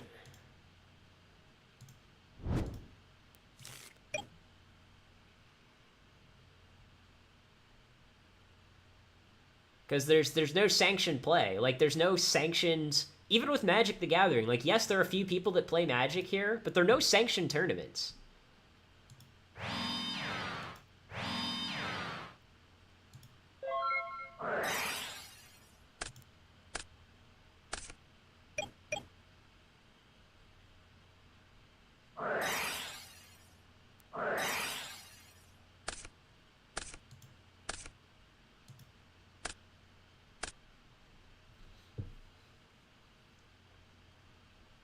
And yeah, for those keeping score, you know, his set monster is Gravekeeper Spy. We know that because he searched it with Sanguine. So yeah, I'm fine with letting this Spy resolve.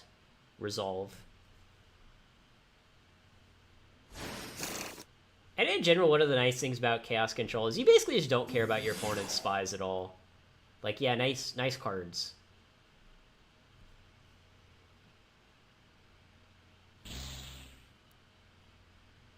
I actually think Jar Greed is really good. I mean, a lot of people don't really use it right, if I'm being totally honest. I mean, I guess we're getting back Graceful.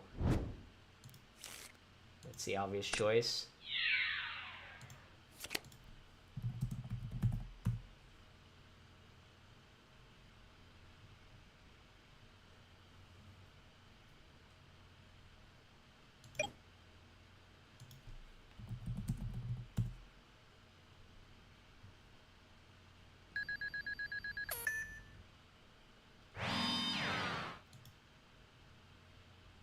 Does our opponent not realize that his Chaos Sorcerer has an effect? Alright, our opponent... It's funny. So this is what? This is game 2?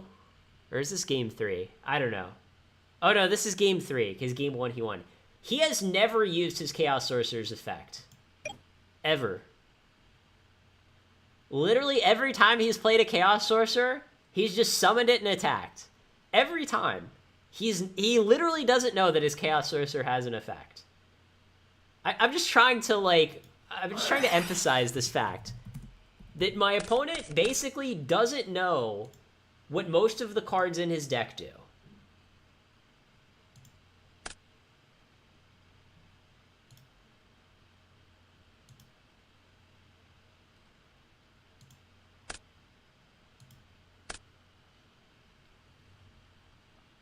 Even like Thunder Dragon, he doesn't know what Thunder Dragon does. He doesn't know what Chaos Sorcerer does.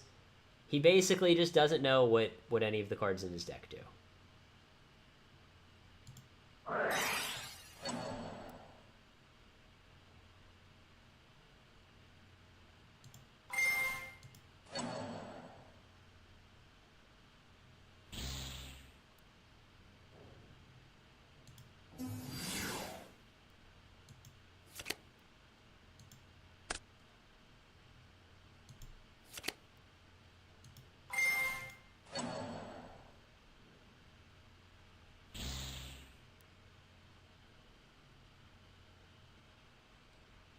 Yeah, you're right. It's like Swift Gaia. Yeah, you guys make a good point there. All right, I don't really want to discard in my end phase.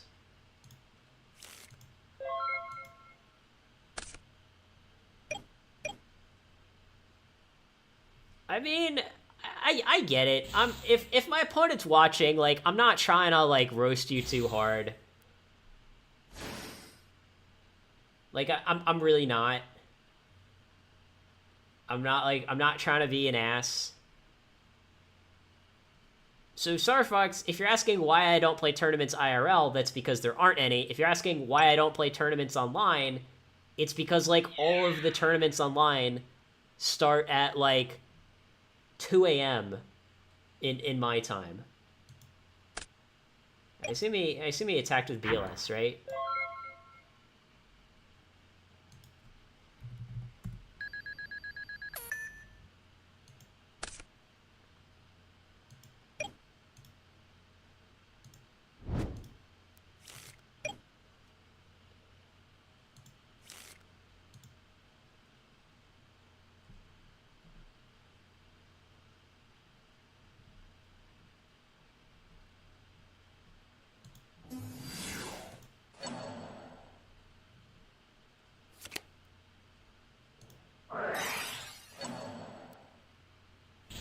So, as has often been discussed on stream, I live in Cambodia.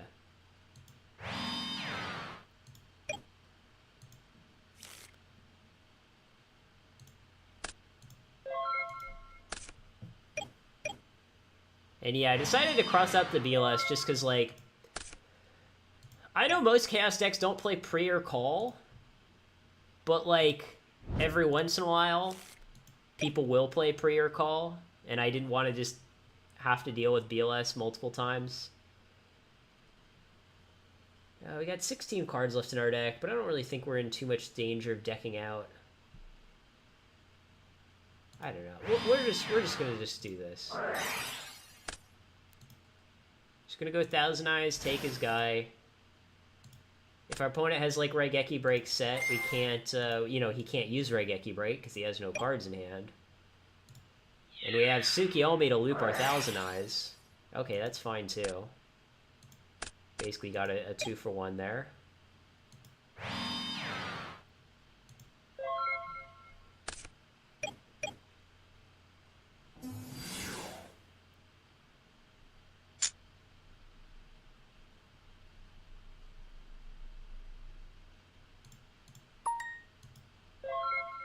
Summon Breaker Pass.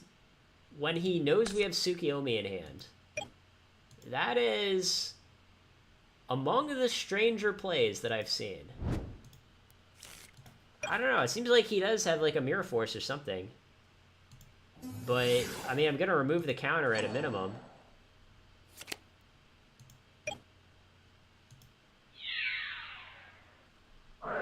Yeah, he does have Mirror Force. I will say, it's like we have had like the reads on him almost this entire match. We have actually just read him like a book for basically this entire match.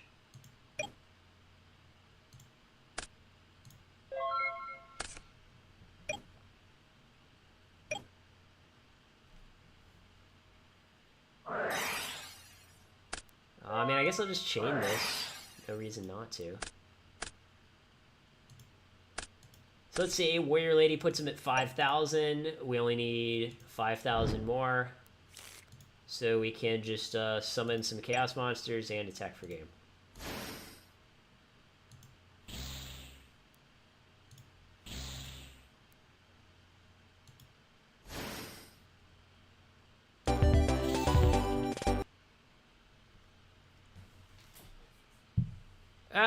He might have Goat Set. It's not game if he has Goat Set. We're up like 10 cards, so...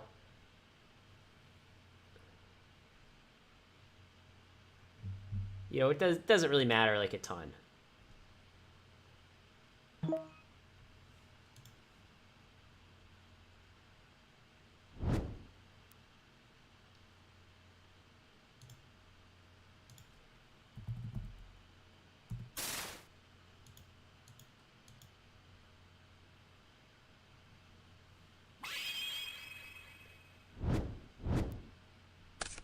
Yeah, take care. Oh, this is a pretty good hand. Hopefully we don't get duoed. Because if he duos us, he has a 40% chance to hit one of our Trinity pieces.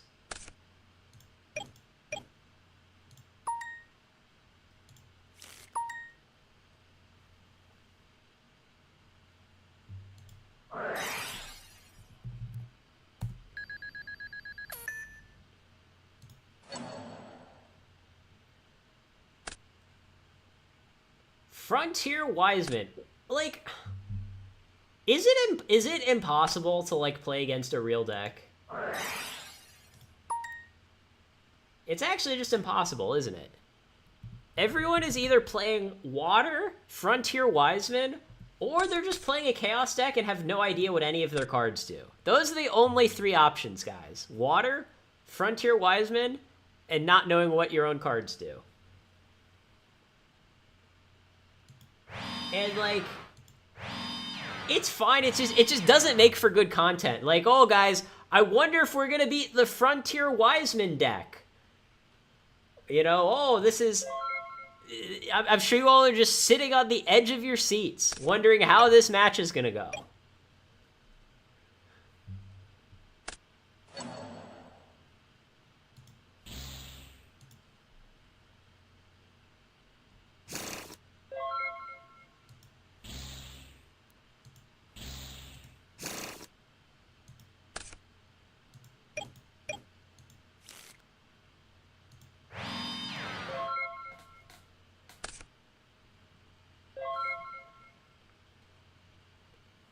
Yeah, Goat Talk. I mean, if you want, I can play you. I'm cool with it.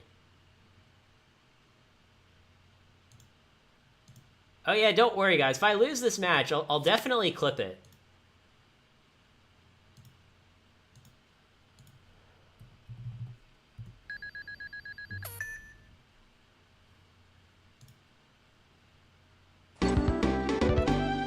Okay, well, I guess I didn't lose, guys. Our opponent just couldn't beat 3 Trinity pieces, right? Like, the issue isn't that he was playing Frontier Wiseman. The issue is that I got lucky and played too many Trinity pieces. Well, it's a pretty reasonable time in California, because what time is it in California right now? It's like 9... It's like 9:30 p.m. in California, right? Yeah, Goat Talk, I'll play you. Goat Talk, what's your name on Dueling Book? And I'll join your match.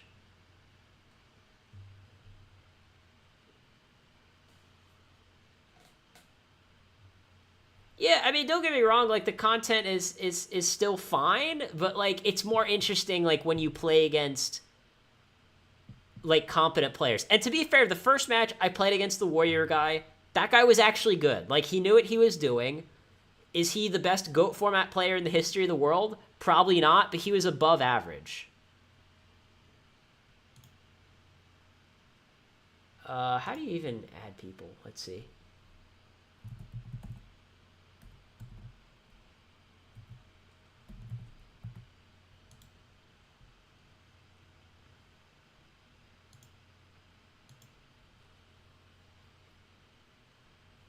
So yeah, Goat Talk. I'm Graceful Charity. In case you didn't know, because I think the stream blocks out my username.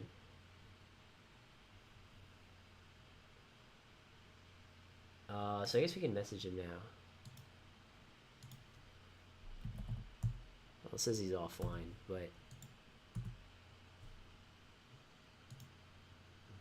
he didn't accept my friend request. But anyways, I'll wait for you to get online.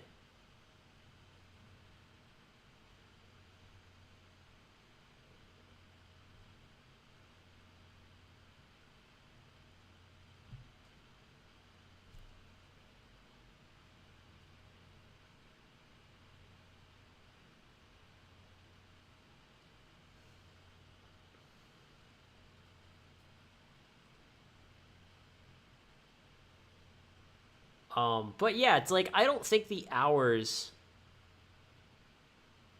that I stream, like, I don't think it should really affect like what I play against that much, because like a lot of the times, like if I'm playing Dueling Book off stream, like say I'm playing Dueling Book at like, I don't know, say I'm playing at like 4 p.m. Well, like in Italy, that's like around noon. So like often, like if I'm playing around that time, you know, I will play like against like some German and Italian players, which is fine. I mean, now it's too early for them to be on because it's like 7 in the morning in Europe right now. Or maybe even earlier. Maybe it's actually more like 6 in the morning.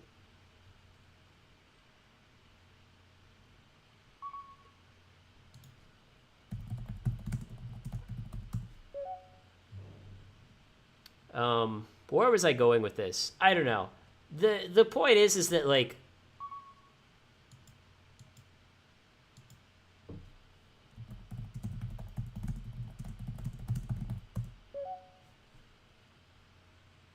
yeah, the point is that like someone's always going to be on, right? Like I'm playing against someone.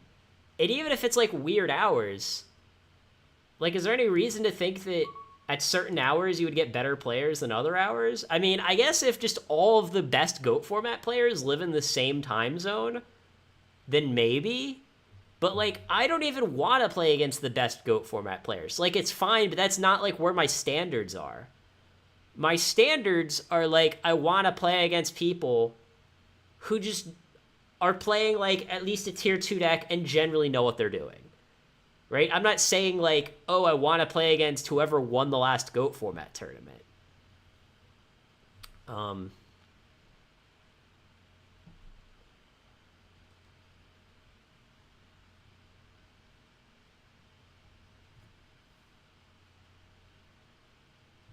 So yeah, it's like, even if for the sake of the argument you say, well, all of the best GOAT format players live in the same time zone, that doesn't mean that like all of the lowest GOAT format players also live in the same time zone.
Alright, Mystic Swordsman, good card. Luckily for us, we've got Sangan, which is like a probably like the best monster for us to have in this situation.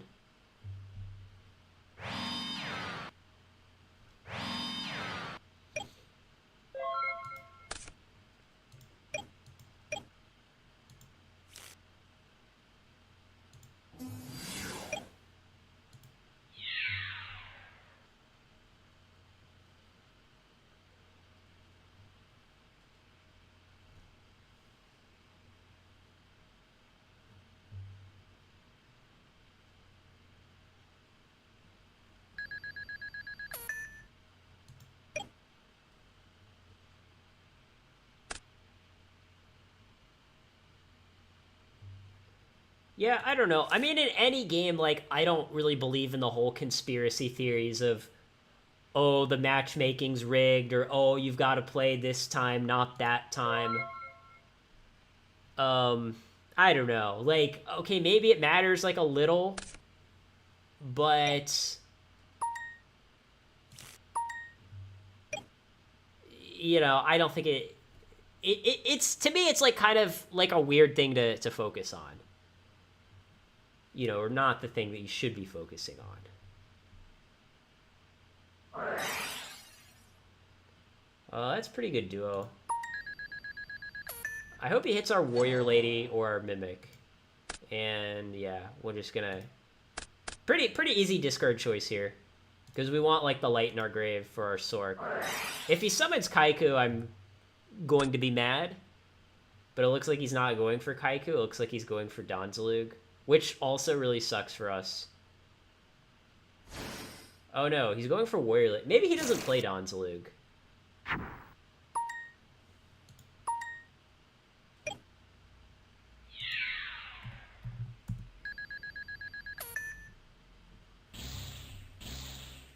Yeah, I'm actually glad he got Warrior Lady and not Donzalug.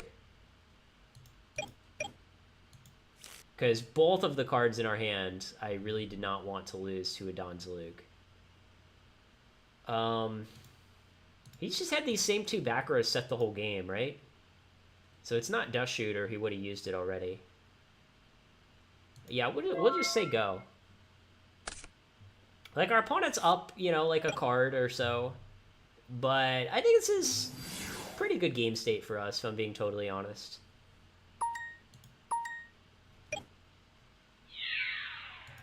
I think I'm just gonna take the hit. Well, let me think. Because ideally I'd want to just Sork this guy, but if our Sork gets Solemned, then it's like, well, what do we do then? Yeah, I don't know. If he wants to Solemn our Sork, I think I'm just cool with that.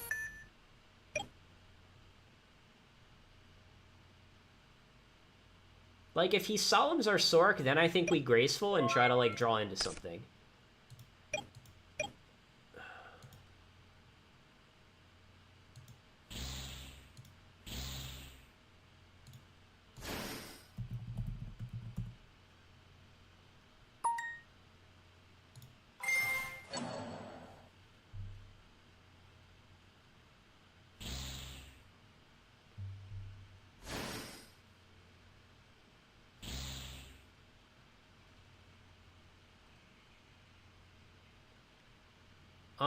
So Sarfox, I plan to stream like the same time every week. Like, for me, it's Friday morning. For most of you guys, it's Thursday night.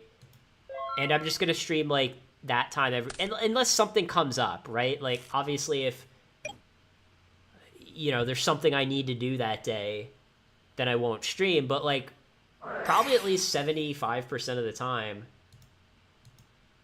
I will be able to stream.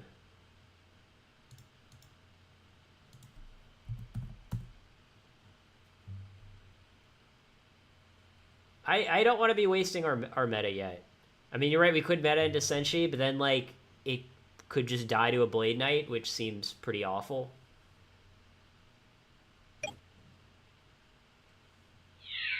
Now we definitely have to use Goats, though.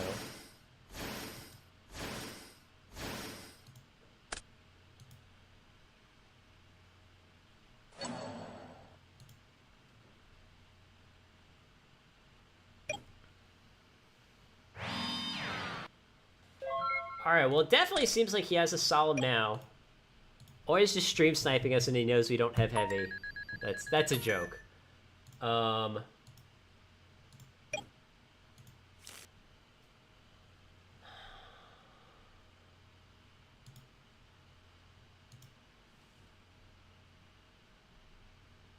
Yeah, I mean, I guess the plan is, like, meta.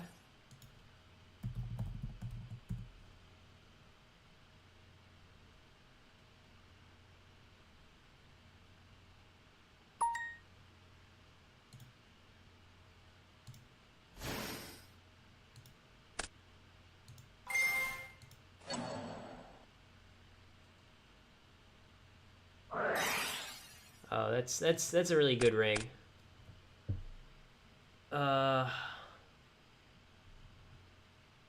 So I'm not going to turn my goat to attack, but I am going to swap. The reason why is if I turn this goat to attack and activate swap and our opponent solemns, then the goat stays in attack and will take more damage. So I'm actually just going to swap without turning the goat to attack. Okay, well... I guess we're just screwed then. Yeah. Because, yeah, we give him a goat, he gives us a goat. Oh, my God.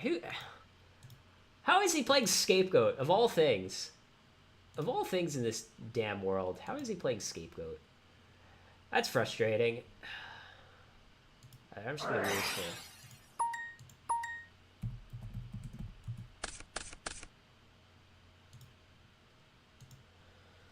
Well, I mean, we do have Light in the Dark.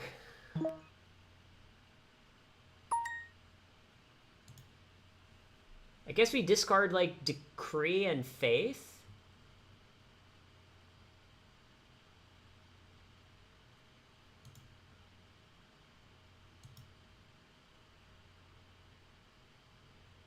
Yeah, I don't see any other viable discard option.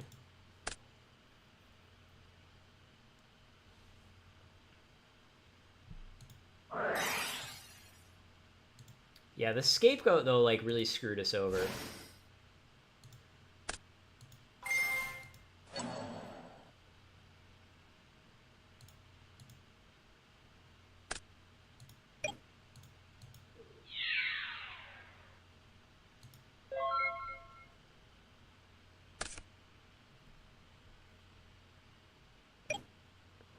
Yeah, I mean, Star Fox, you can... I don't think it'll matter that much, but if you want to, sure.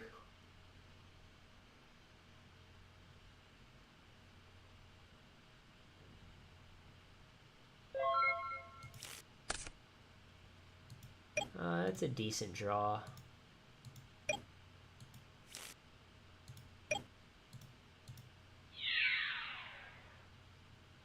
But yeah, I think this game is going to be like an uphill battle. And it's mostly because of this darn Scapegoat.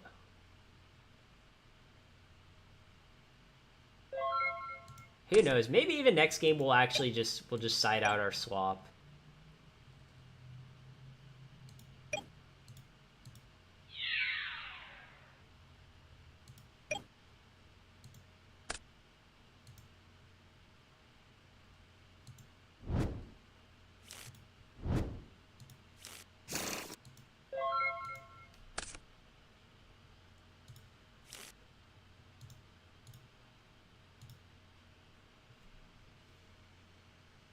Yeah, I mean, there's a lot of good top decks left in our deck. Like, Tsukiyomi would be nice.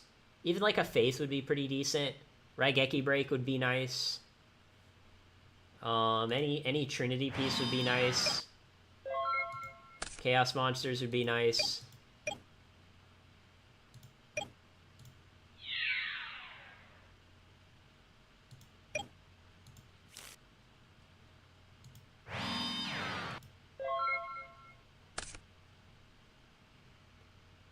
I assume this deck probably plays Torrential, although it might not. But we actually get to attack for damage now. That's kind of nice. If this hit goes through, I'll be feeling a little better about my chances.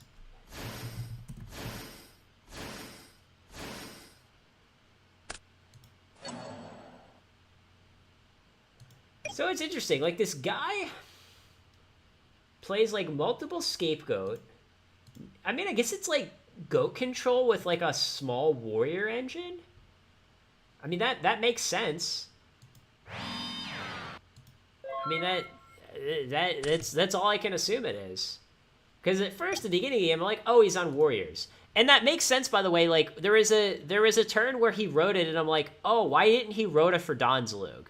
The answer is that he probably doesn't play Donzalug, right? So that, you know, that kind of explains a lot now. He's playing, like, goat control with, like, a small warrior engine, which we've seen before. You know, he's definitely not, like, the first person to ever do this.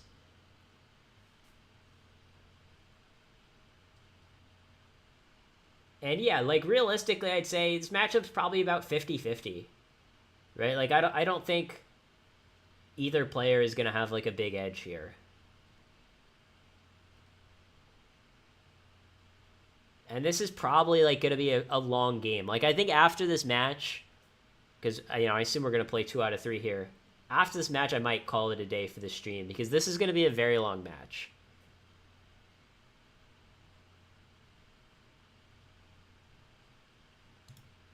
Our opponent might even be playing Decree himself. Like, that would kind of make sense in a more aggressive goat control deck.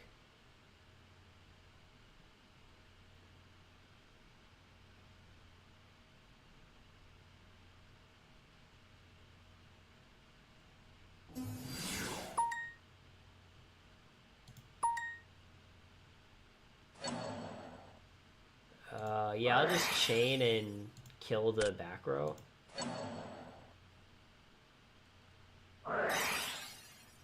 Okay, it's just Decree. So yeah, he is playing Decrees himself.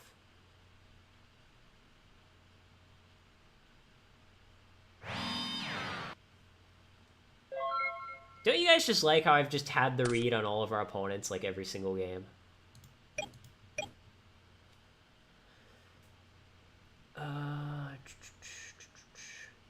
Well, I guess we're attacking over this breaker.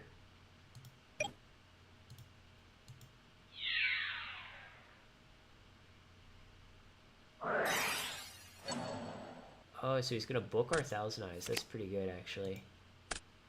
But now the nice thing is, main phase 2, we get to flip up Faith. It's tempting to even just grab another meta. Should I do it? Should I just grab meta? I mean, I could grab Graceful, but then it's like, okay, if we Graceful, then what? If the Graceful draws us into a Tsukiyomi, then it's like a pretty good Graceful. But if it doesn't,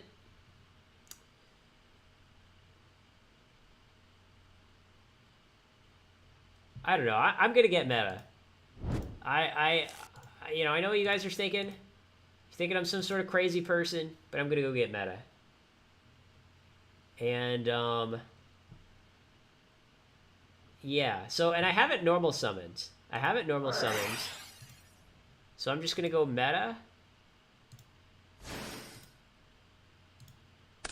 And then I'm gonna go take your breaker.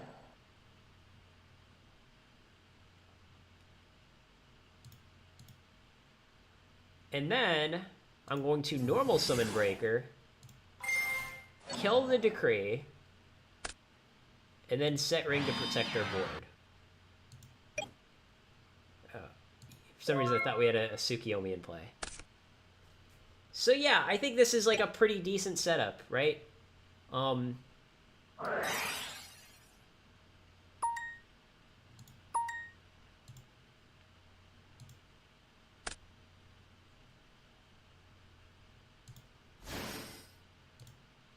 opponent has no lights, no darks in his grave right now.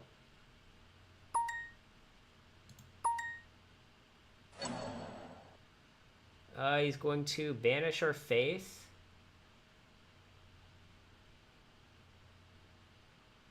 Do I even care? I mean, next turn we can, like, drop Sork. But if we don't use Rig now, he could have another Decree. That's what I'm worried about. If I knew for a fact that our opponent did not have another Decree, I think I would just let him do this.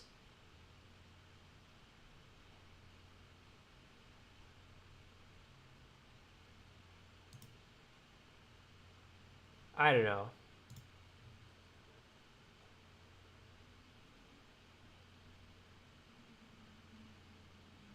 We've got like a book, 2 Tsukiyomis. I guess I'll just ring this guy.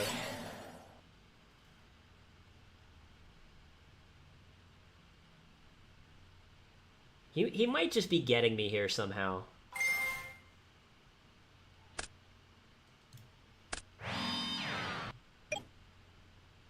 But yeah, like the main reason I did that is because like I kind of wanted to get some value out of ring before our opponent like just decrees us again.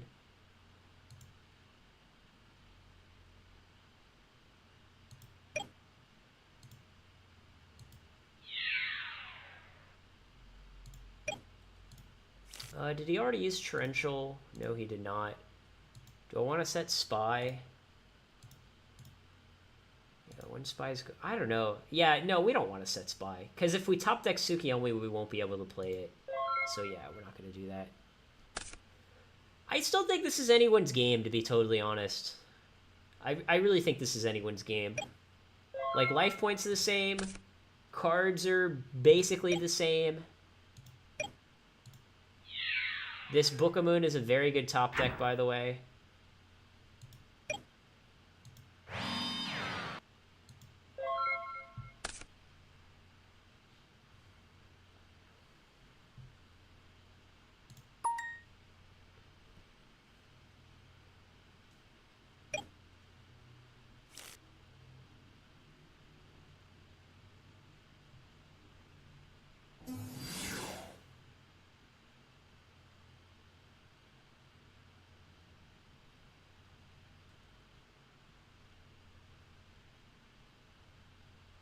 Yeah, this Tsukiyomi doesn't really bother me that much. Okay.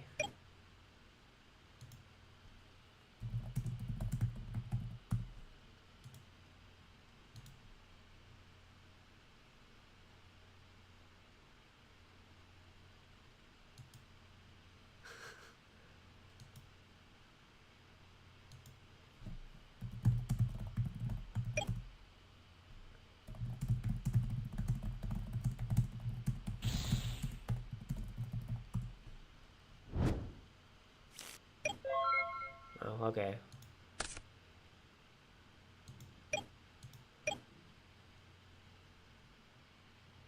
Thanks, Metagames.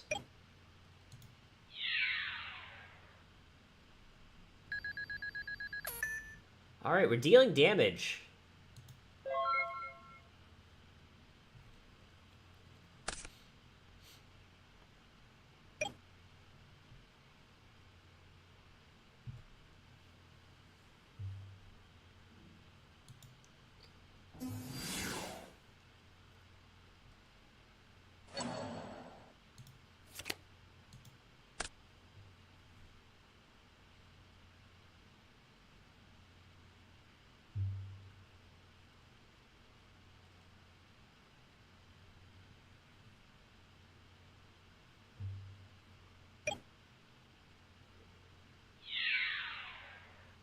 He's gonna attack Faith. Yeah, I think I'm just gonna let him do that. And add Graceful.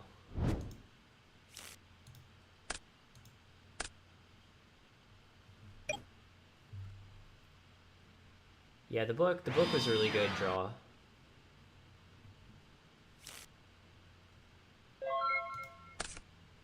And we drew Sinister. It's like our deck knew.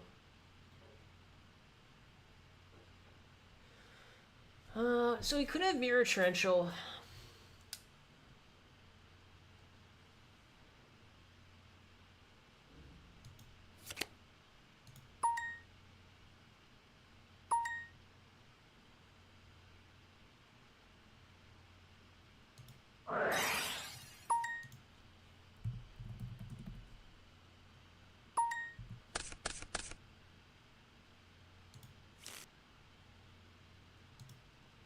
I'm just gonna discard the obvious choice.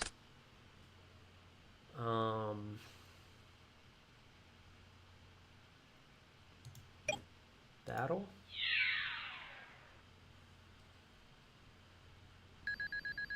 Alright, we're dealing more damage. We have not normal summoned.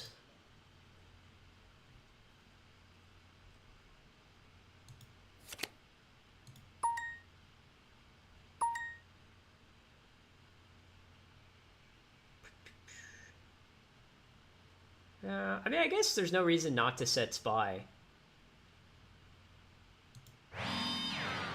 Because now it's like, now that I have my own decree, I don't have to worry about torrential.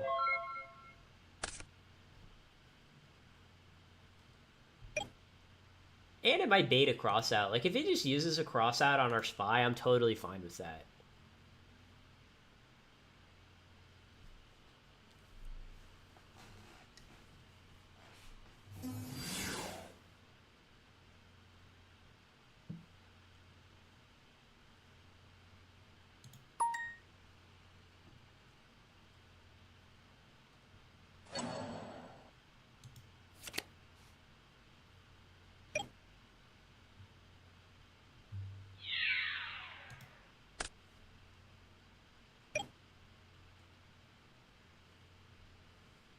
Yeah, now we're actually going to threaten lethal next turn. Okay, that's fine.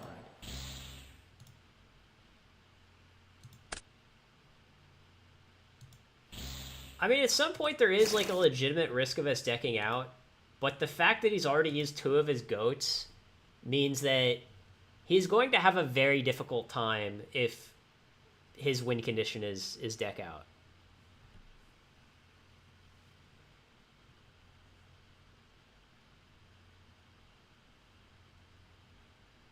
Because we've used 0 of our Chaos Monsters, right? We've used 0. I guess we just give him the Breaker, right? We just give him the Breaker, because we can flip up the Thousand Eyes, take the Breaker. Yeah, we'll just give him the Breaker.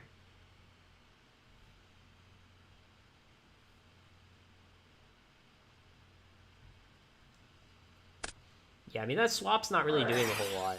Okay, second cross out. That's fine. Well, both his crossouts are gone.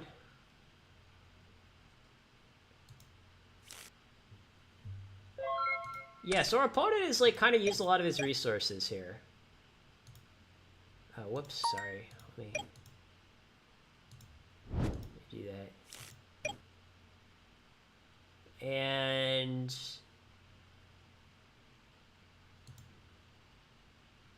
our opponent has 2 darks, no light.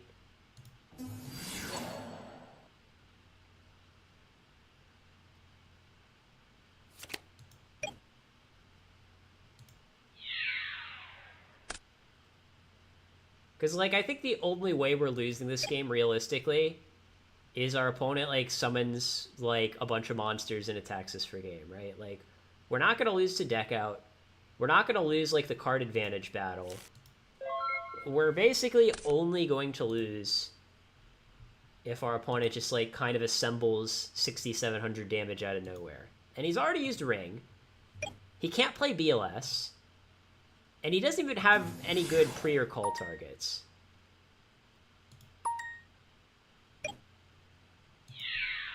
But he is attacking us for 18.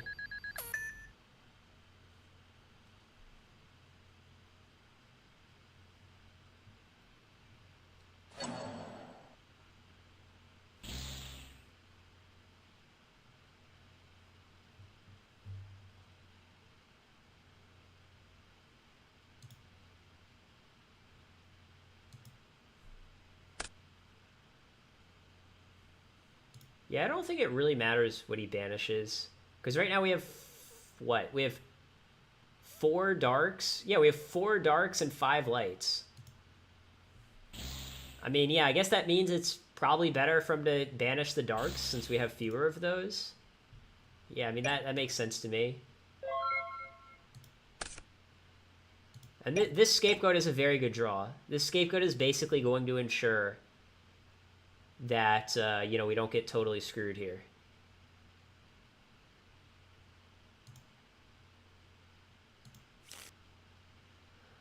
Let's see.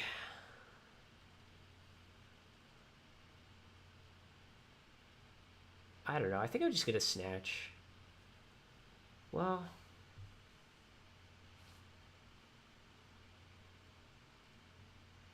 what do we do? He could have third goats.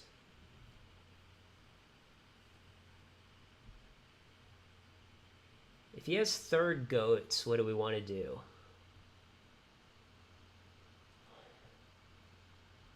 I mean, I guess we could just Tsukiyomi and kill his guy. Set goats, say go. What's worse could happen? Yeah, what's worse could happen?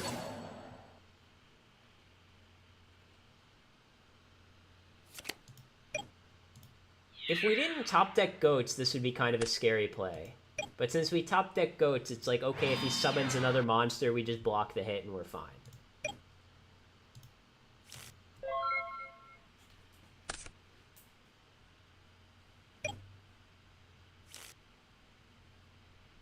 I mean, I was fine with giving him the breaker, because, like, okay, we made him use his second cross out on our Thousand Eyes, you know?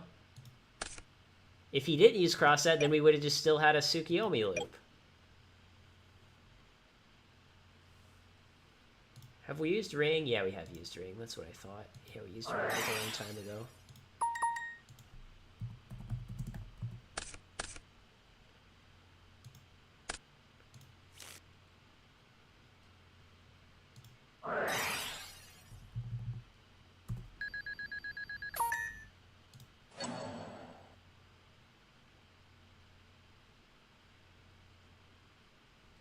And we do only have 7 cards left in our deck, which is not very many. I mean, I think the plan is just summon BLS attack, save our sorcerer.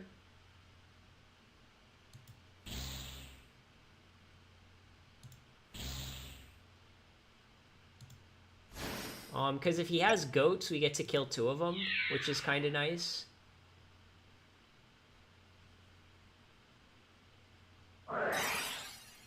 Yeah.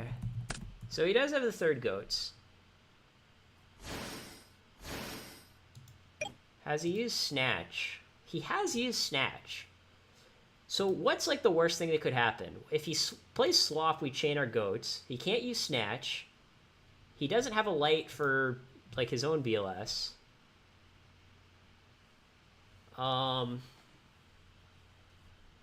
He's used both crossouts though, but he hasn't used all of his metas. Yeah, he still has like at least one more meta. So I think we'll just do this.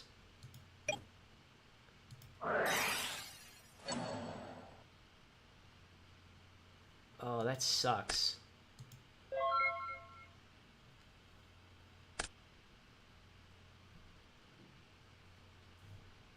It's good that we flipped our guy down, though, because, like, if we left our BLS face up, he could just swap for game.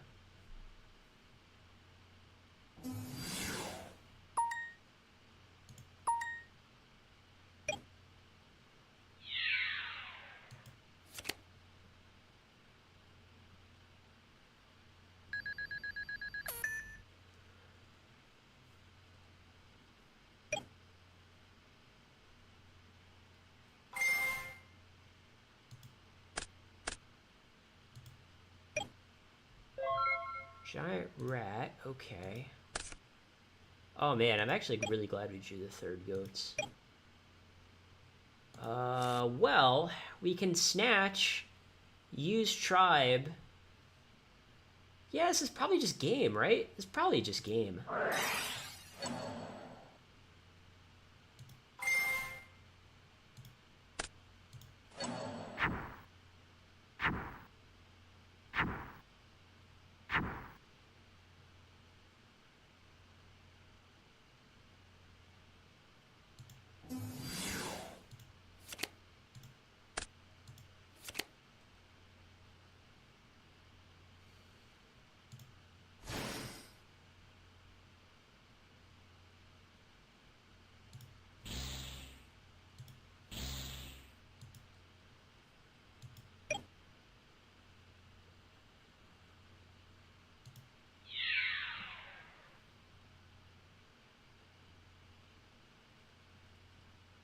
Oh, does he have call?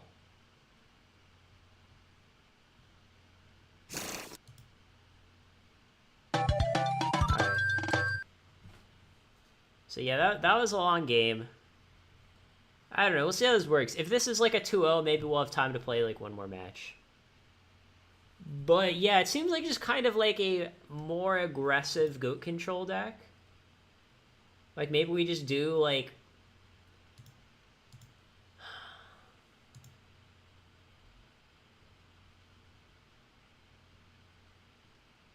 Man, maybe something like this? How many set monsters does he play?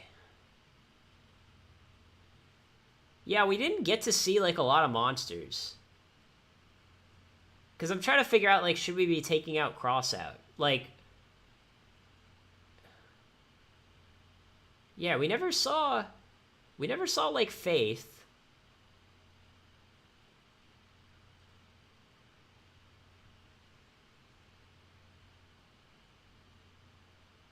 I don't think we want, like, Zumbira in this matchup. We definitely don't want Zumbira. Yeah, smashing is what I'm thinking about. I'm thinking, like, should we side out, like, a Crossout for a smashing? I'm going to try it.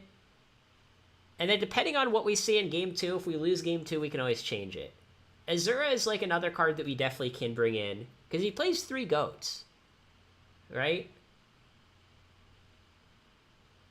Yeah, maybe we just side out, like, like, some sort of monster for Azura.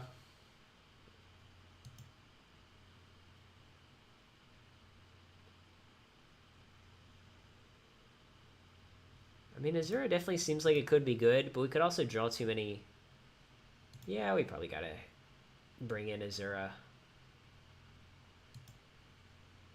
We'll try this.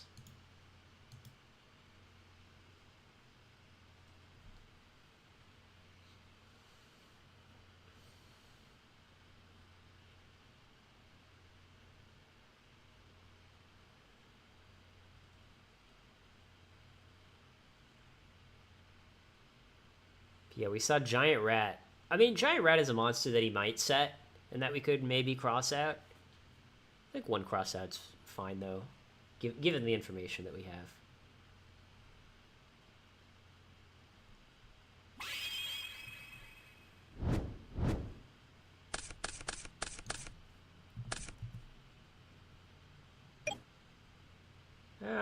His hand isn't that exciting. Especially if our opponent just decrees us. Well, that makes it a little better.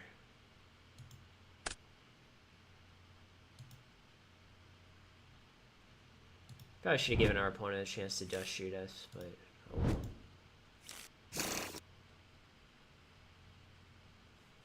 oh well. Setting Tsukiyomi wouldn't be horrible.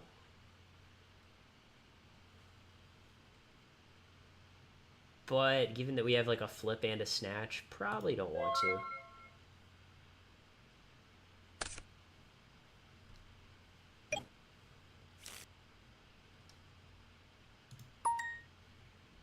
But yeah, I'm content to do like a little draw pass.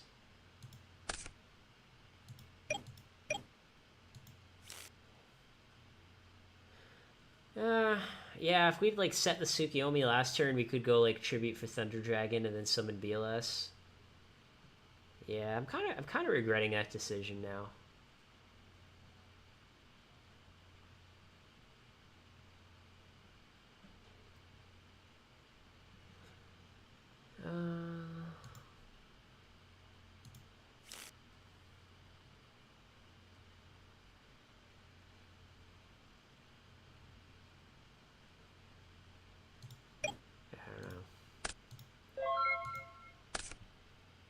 I mean, it's kind of obvious what our hand is now. We're making it, like, blatantly obvious what our hand is, but I don't see a better play. And it's like, we could set Tsukiyomi this turn, but, like, if our opponent plays cross out, then it's like, well, what do we do then? Oh, are we just dead? That is a very ambitious Heavy Storm. which makes me think we are going to get attacked for a lot of damage. Oh, he's going to play Kaiku, that's why. That makes sense.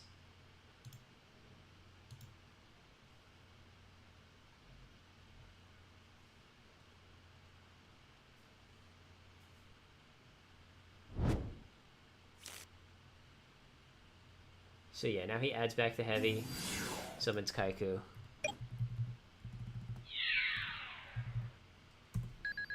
I will say this would be like the absolute perfect play if he knew what our hand was, because this particular sequence of where he plays Heavy Storm, gets back Heavy Storm, it plays around the ring and it plays around Snatch.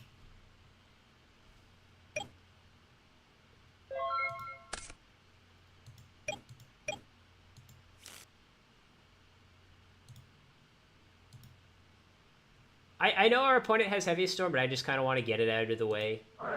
It also, like, outs the Faith, which is, like, kind of nice. Like, now we don't have to worry about, like, oh, what if he draws Book of Moon or Tsukiyomi or whatever.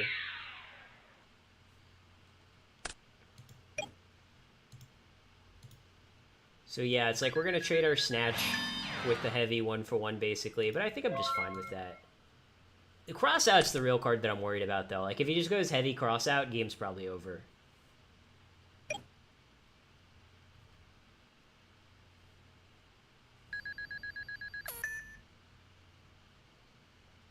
Or just any out to this buy. Like, even Mystic level 2. Mystic level 2 would be good here. Yeah, we're probably just losing this game. Our opponent just has to, like, not have anything good in order for us to win this game. Yeah, like, that's...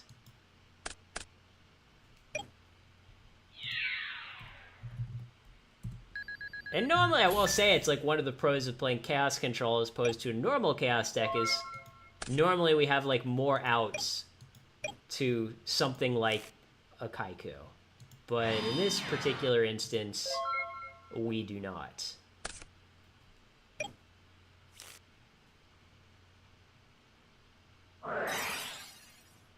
Oh, that's so brutal.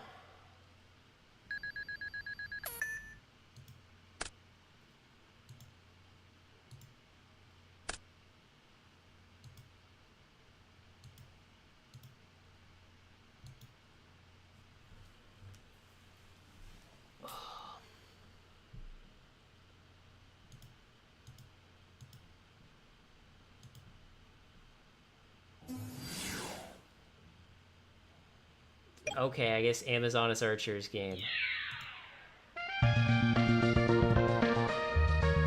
I have no idea why he either mains or sided in Amazoness Archer, but there you go. Yeah, he types in chat, nearly perfectly played. Like, yeah, it's almost perfectly played.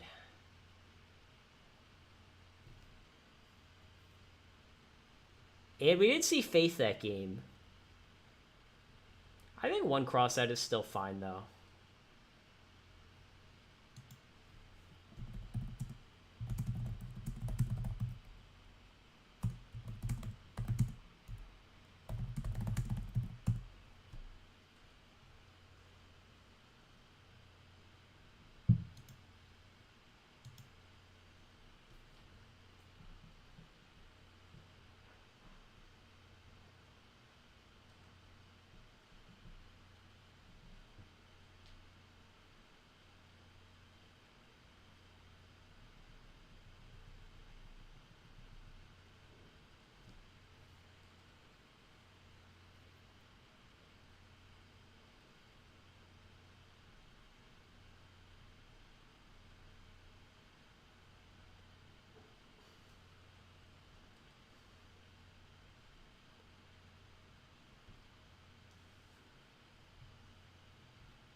I mean, this definitely seems like a pretty good hand. Nothing I can really complain about. No, we're not going to set that one.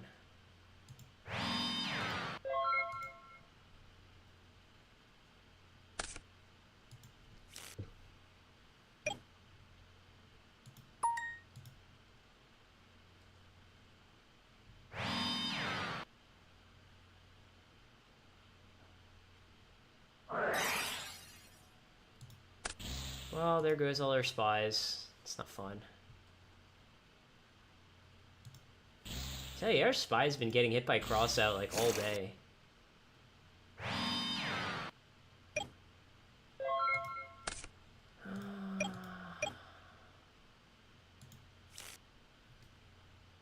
What is this? Magician of Faith, I guess? I mean, Faith would be what makes sense. Yeah, I guess we're gonna find out. Okay. I mean, this is technically a 2-for-1. Okay, well, I guess it's not a 2-for-1 because it's Sinister and he gets it back.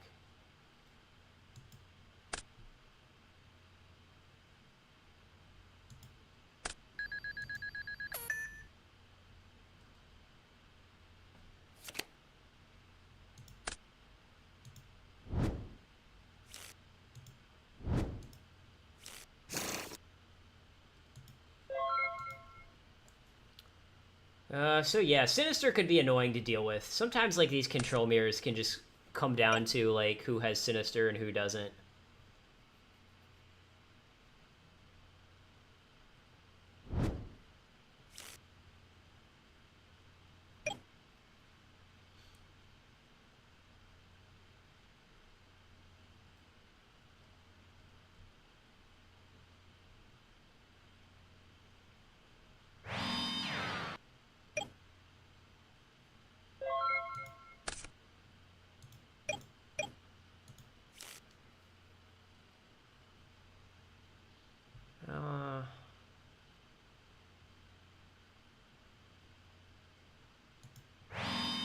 Let's set this and say go. I mean, if we ring something, he chains Decree, we chain MST. It's kind of the idea there.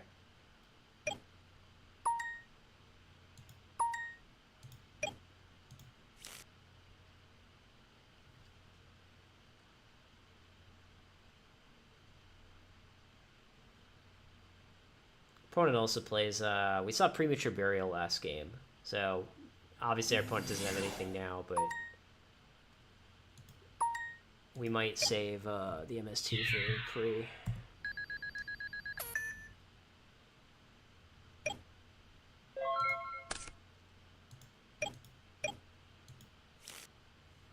Well, we know our opponent has Sinister.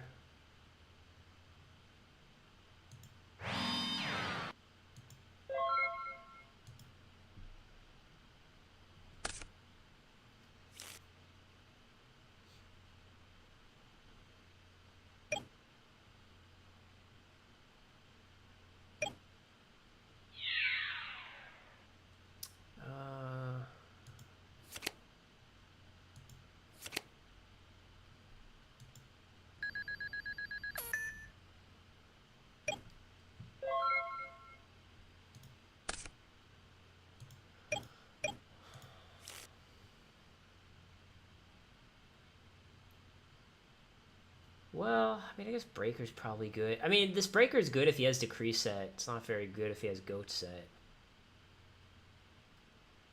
Why does life have to be so hard? Yeah, I'll just... whatever.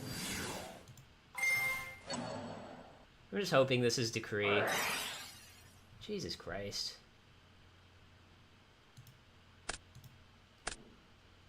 I swear his back rows have just been the perfect card. Like, he has Mystic Walk to counter our crossout, and then has Torrential to counter Breaker.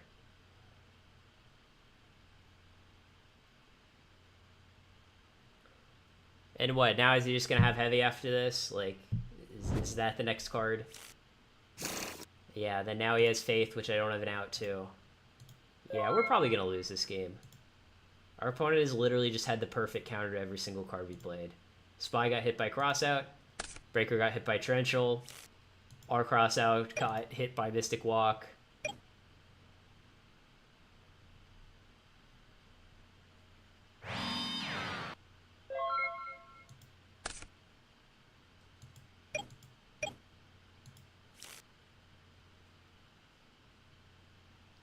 I mean, this could be Sinister, but like, I don't know. I don't think he's good enough to set Sinister here. I could be totally wrong though. I could be totally wrong.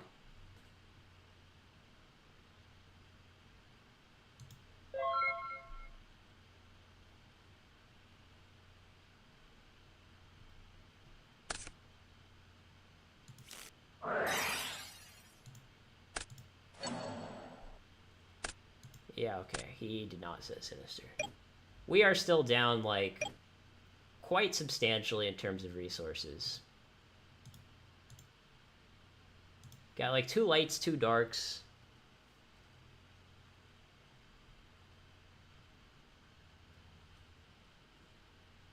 BLS would be, like, a pretty strong top deck.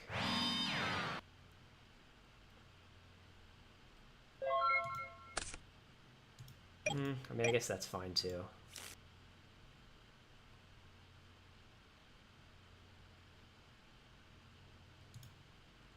Yeah, he has his own light in the dark. I assume he plays BLS. I mean, with Giant Rat, maybe not, but, like, he probably does. Yeah, let's say go.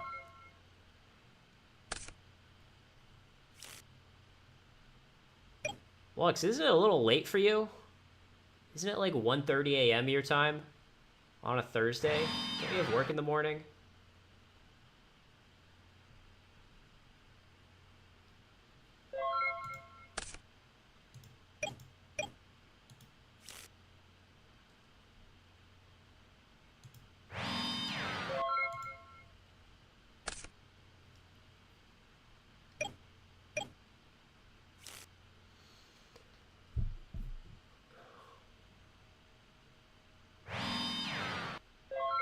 Well, he's just doing nothing.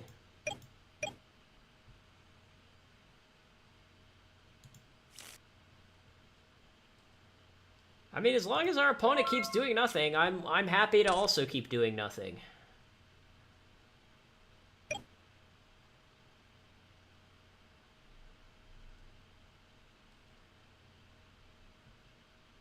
I mean, the set monster could be Sinister. It makes sense.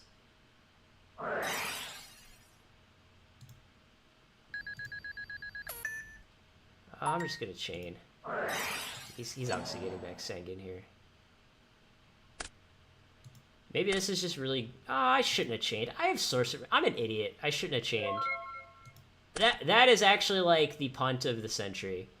Because we want him to get back Sanguine so we can banish it with Sorcerer. I'm an idiot. I am like an absolute moron. Alright, now we're gonna try to banish his Sinister.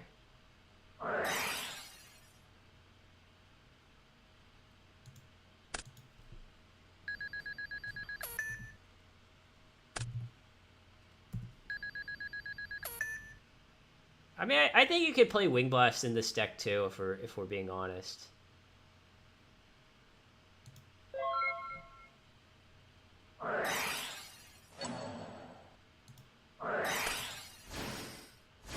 Oh. Yeah, we can't.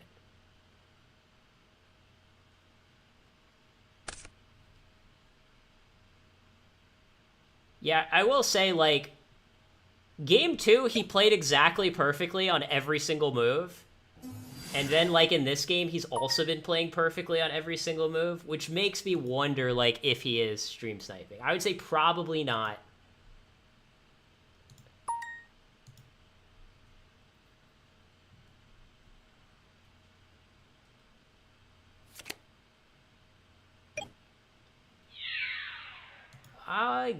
He's already used Ring, right? Okay, he's already used Ring. So if we take... Yeah, it's fine. I'll just take 17. And then main phase 2, he's going to tribute both, I would assume. Yeah, okay.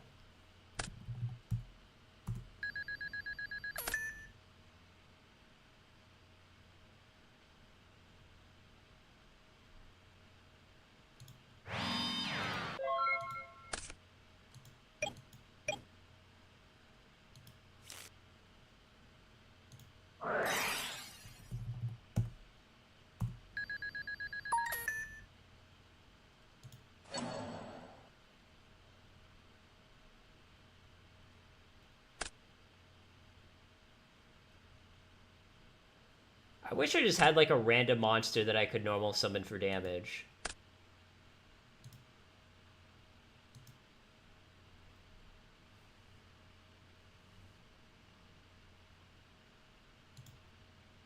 But yeah, I'm just gonna summon Sork and attack here, I think. I mean, it's not a great play, but we're kind of in a rough spot here.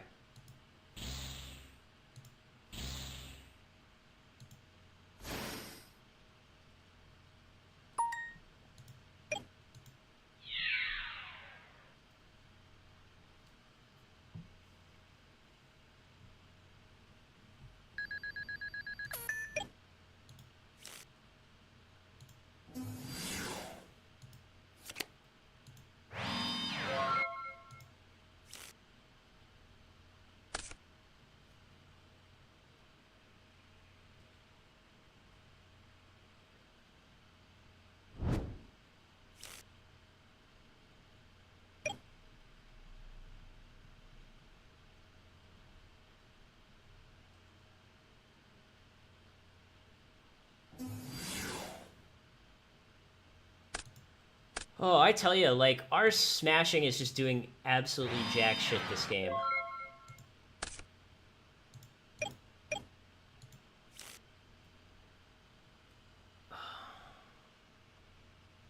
Man, am I enough of a psycho to just set Tsukiyomi meta, get a Darkfire Dragon, and just start attacking?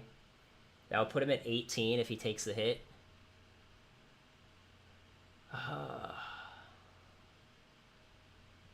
I don't know. I think the play is just set Tsukiyomi pass.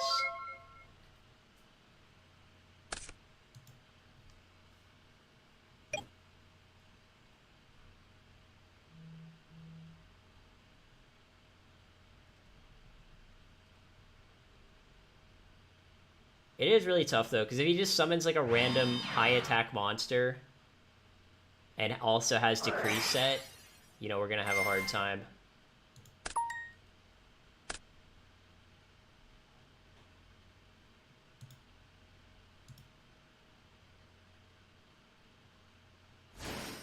And he could easily have Decree here, but it's like...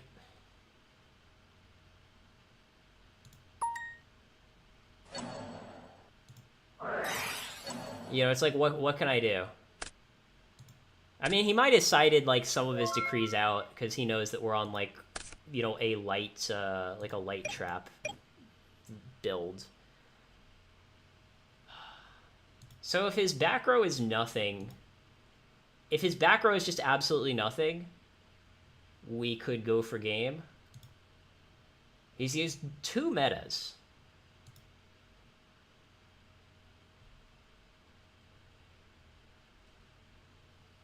Ugh.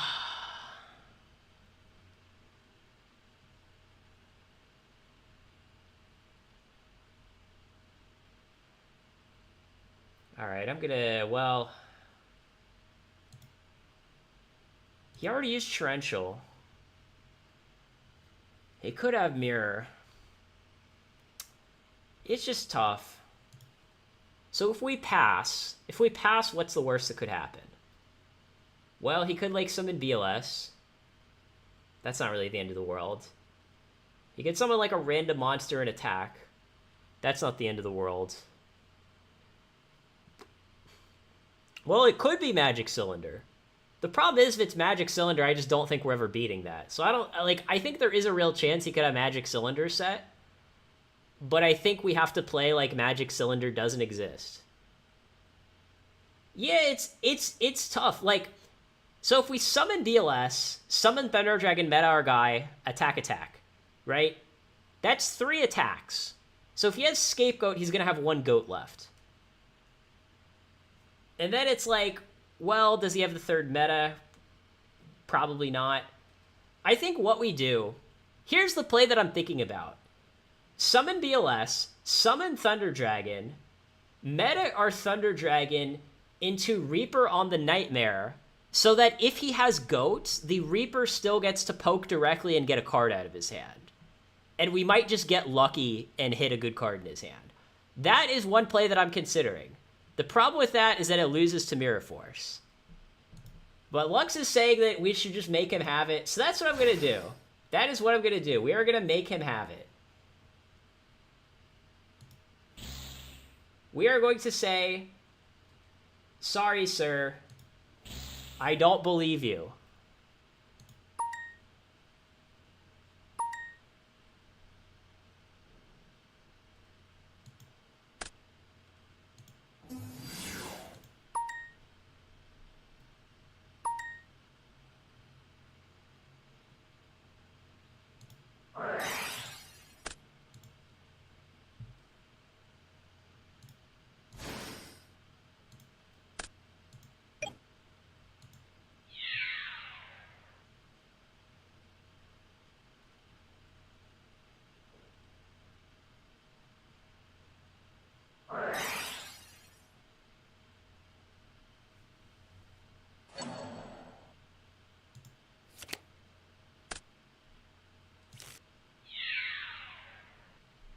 And low-key, Reaper on the Nightmare is my favorite level 5 fusion. I just want to, like, just for the record, I want to say that. Reaper on the Nightmare is my favorite level 5 fusion.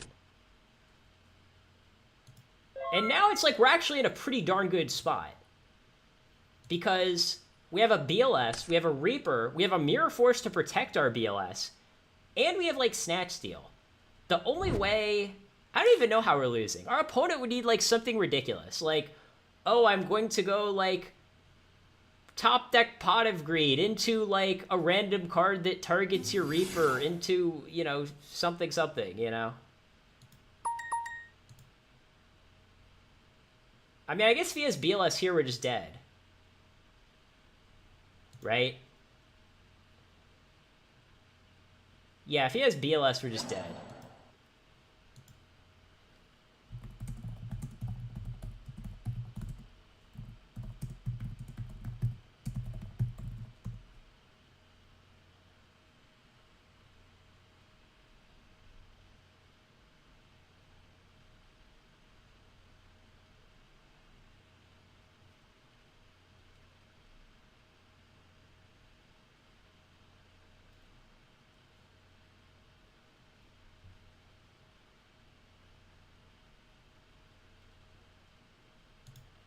We're also just dead to... I mean, we're also just dead to Premature Burial. Oh no, Pre's gone.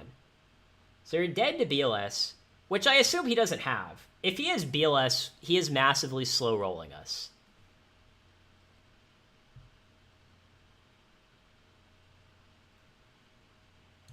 He's saying that our Reaper on the Nightmare was a bad play. I don't think it was a bad play. Because it played around goats, which is pretty important. Right? The fact that we get to discard a card in his hand, even if he has goats, I think is, you know, very good.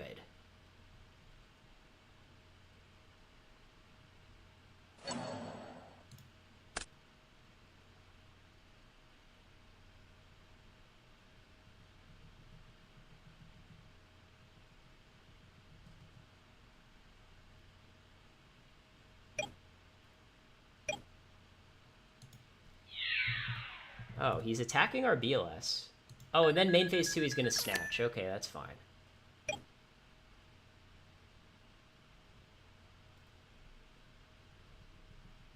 I assume. Because he's already normaled. Oh, Smashing Ground. Okay, fair enough.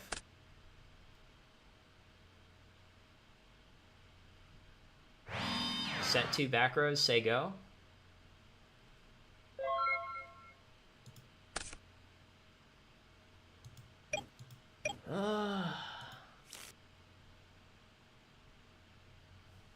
So, I feel like the only way for him to have goats is to have top decked it, right? Because if he had goats, he would have set it on a previous turn. Like, he wasn't just holding goats in his hand this whole game. That wouldn't make sense.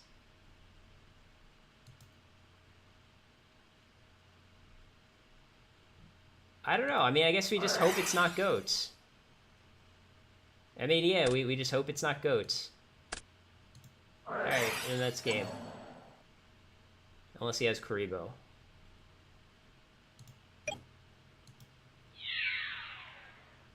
Oh, Oh yeah, that's right. We know it's Serpent. Yeah, yeah. I forgot from ages. Yeah, yeah. Okay. So I think we have time for maybe one more.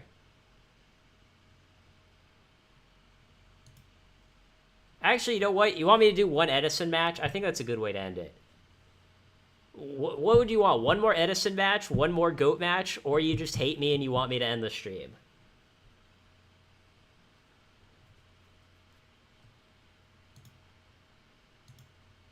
Because it has been a hot minute since I've played Edison.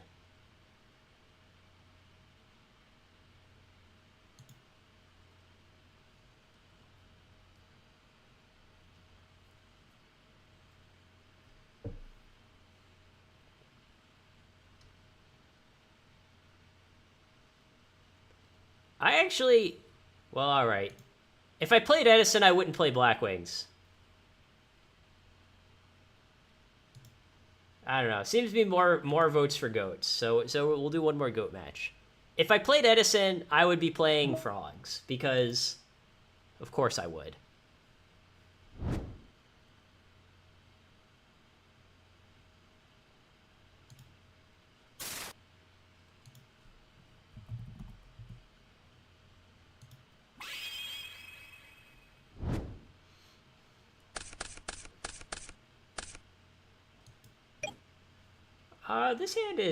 This hand's fine. Yeah, we like this hand. Nothing to complain about here. We got all the best cards. We got Sinister. We got things that go with Sinister. It's like my build of it's like frog plant and it has like 3 Caius in it. So it's not frog monarch.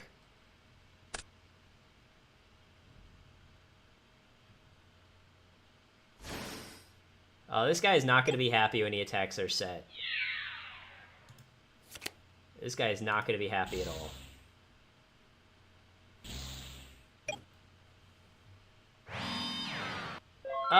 Future Fusion... Oh, no. Future Fusion FTK was definitely not legal in Edison, because you're missing, like, a bunch of fusions. So the card that allowed Future Fusion FTK to come to the TCG was the Dark E-Hero Fusion.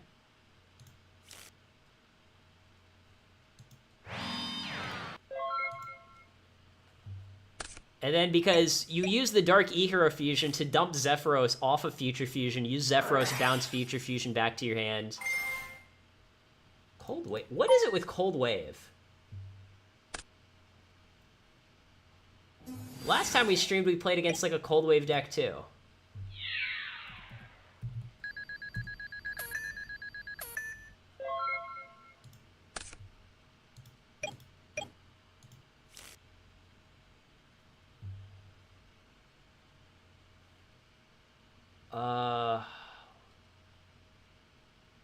Yeah, we'll just say go.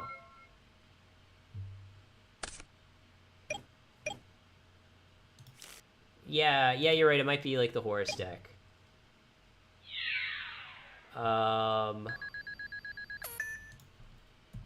Dude's like already paying. It's like, wait for responses. Yeah, I mean, I'm just gonna Mirror Force. There's no way we're taking 34. If he chains Decree, we chain Raigeki Break.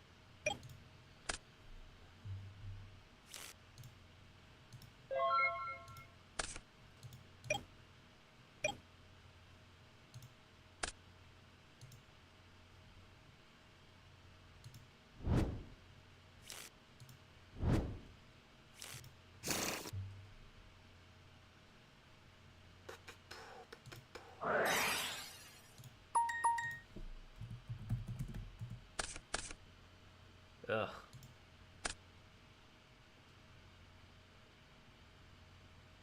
Well, these were not the droids I was looking for. I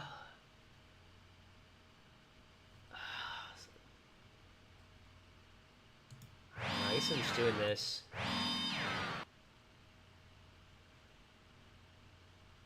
Yeah, let's just say go.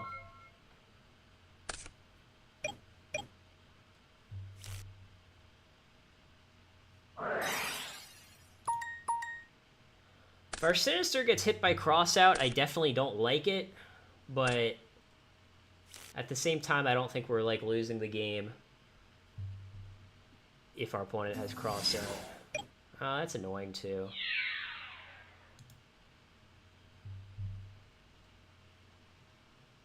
Yeah, I guess we just have to try to kill this. He might chain Decree. Okay, no Decree.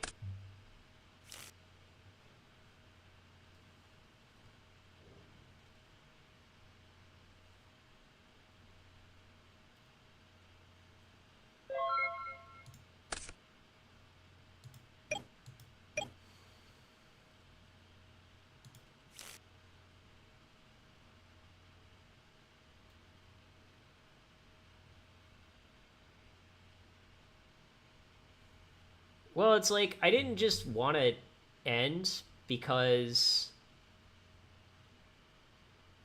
Well, like, if our opponent played any monster other than DD Warrior Lady, I would want to just, you know, let the hit go through. Like, DD Warrior Lady was basically the only monster that I did not want my opponent to summon.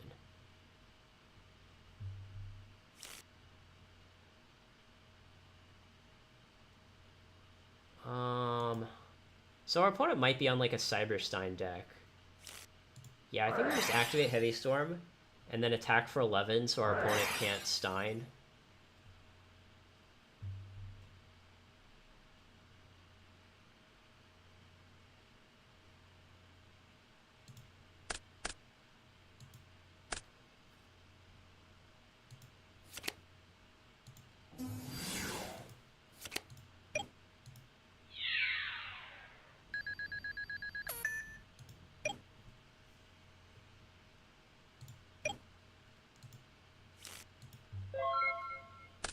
Yeah, it's fine. I tell you, if our opponent, like, played Mind Crush and called BLS or something, I would have been a little suspicious. Just a little. But yeah, we got 3 lights, no dark. I mean, Thunder Dragon is what you're supposed to call there, obviously.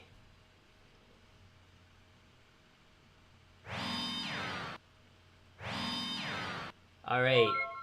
Yeah, set those monsters. Set them.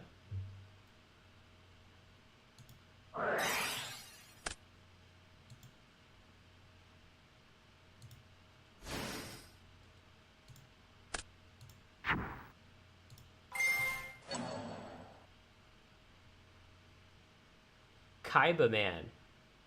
I swear to... Oh! We did play this guy on the stream last time! We did! This is the guy who used Exiled Force to kill his own Blue Eyes.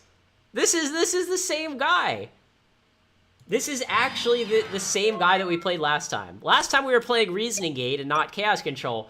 But this is... Once I saw the Kaiba Man, I'm like, wait a second. Yeah, this is... I recognize the name now. Barbell Fox. We played against him last week on stream. It's the same guy. It is 100% the same guy. He's rated higher than us. He probably just plays a lot at this time. Oh, that's not nice. I wanted this Thousand Eyes to go to our grave because it's a dark.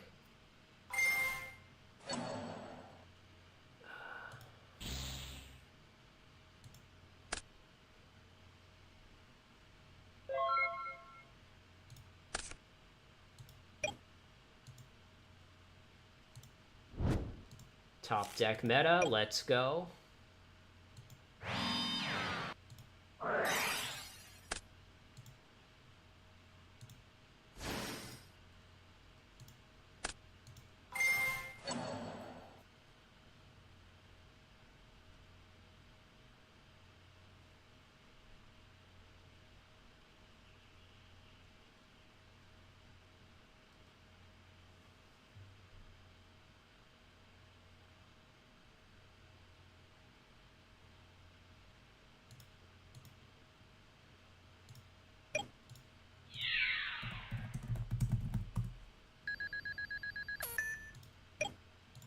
Yeah, we have goats just in case our opponent threatens some sort of OTK.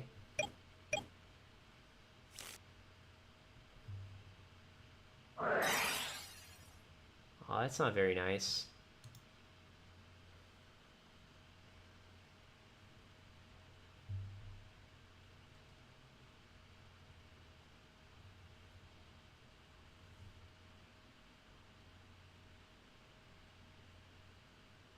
Well, I don't want to get ringed for a draw.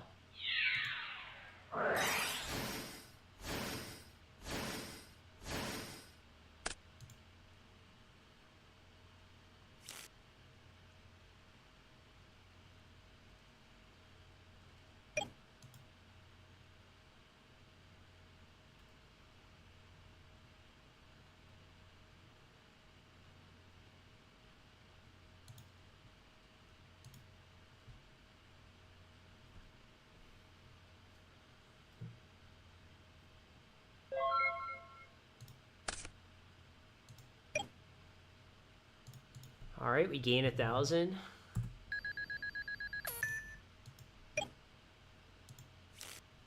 I could just keep passing and just keep gaining 1,000, but I think I'd rather not. Yeah.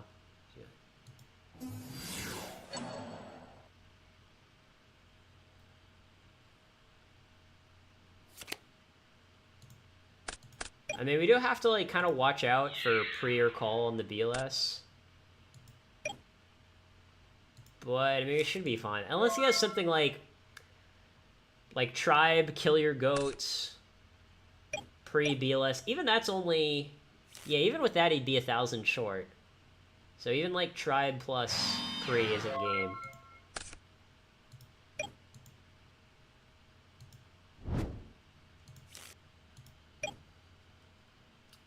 I don't know, man. I guess I'm just gonna start summoning chaos monsters. I got basically nothing else to do.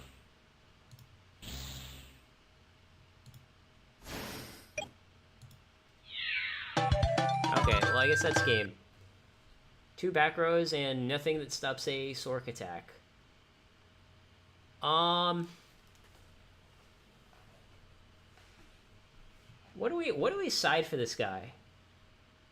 Because he doesn't really set a lot of monsters. I mean, this is the second match we've played against him. So from my memory, this deck does not really set a lot of monsters. Oh, I will say, though, Smashing Ground kills King Dragoon. Right? Huge. I guess Torrential also kills King Dragoon. I don't even know if this is, like, a great matchup for Decree, because our opponent, like, doesn't really play a ton of traps. Like, he's playing, like, Cold Waves.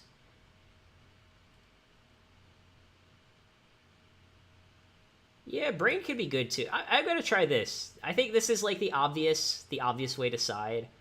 Oh, probably Karibo, right? We gotta bring in Karibo.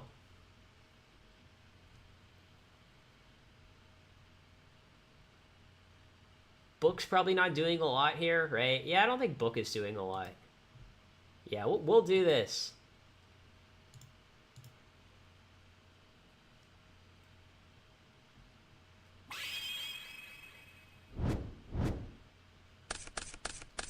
Like, against a Cold Wave Cyberstein deck, Karibo seems really good.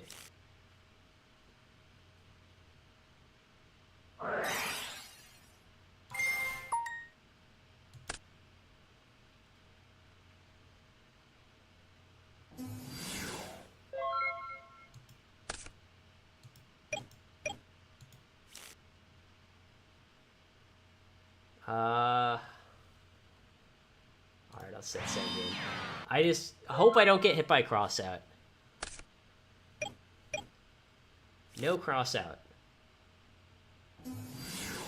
No crossout.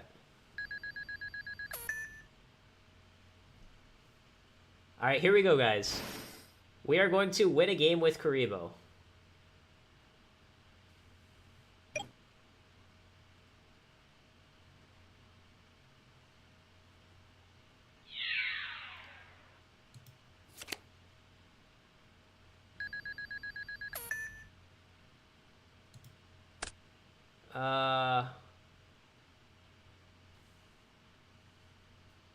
Is that 1,000?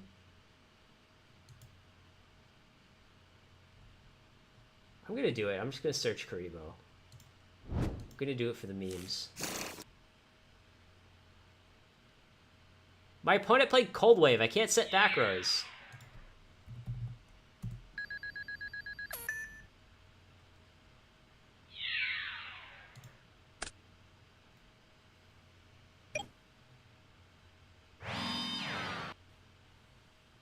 So yeah, we just go Breaker, hit the back row.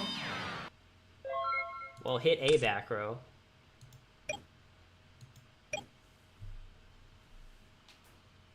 And then attack over Lily for game.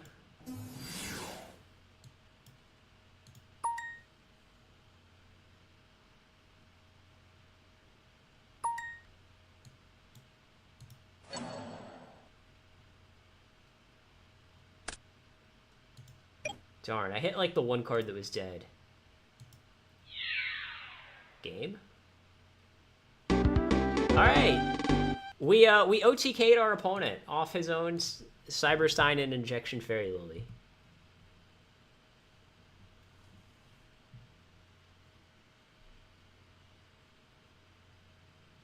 Yeah. Oh, he offered a rematch! He offered a rematch. Okay, we have to accept the rematch. I mean, that would just be disrespectful if we did not.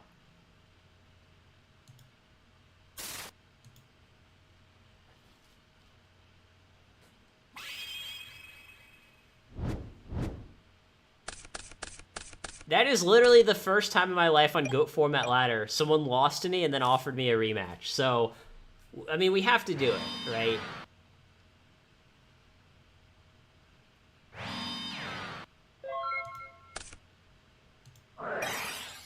Oh, he's got Dust Shoot. Oh, that's frustrating. I think we're going to lose game one, if I'm being totally honest. Because he just sends back the Spy and... Oh, no, he's sending back Thunder Dragon. So I guess he's saying, I don't care about the Spy. I have outs to that.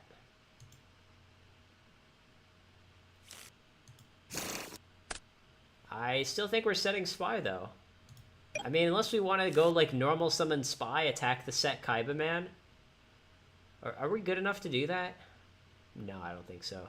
Oh, I think he also plays Shining Angel. I'm pretty sure from the last match we saw Shining Angel. So I don't want to summon Spy and attack into a Shining Angel.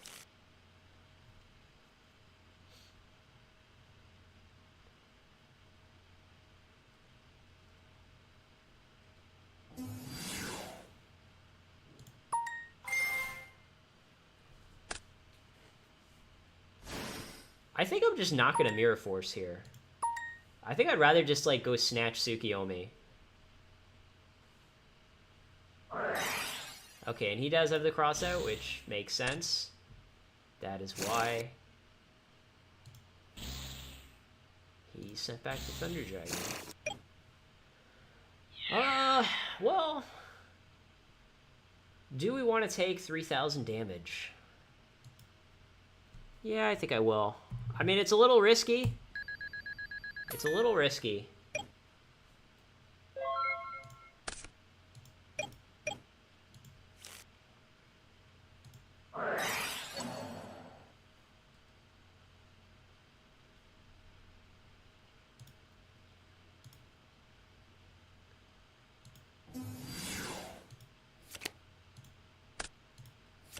And I'm pretty sure this set monster is a Shining Angel, so I'm gonna have Tsukiyomi attack.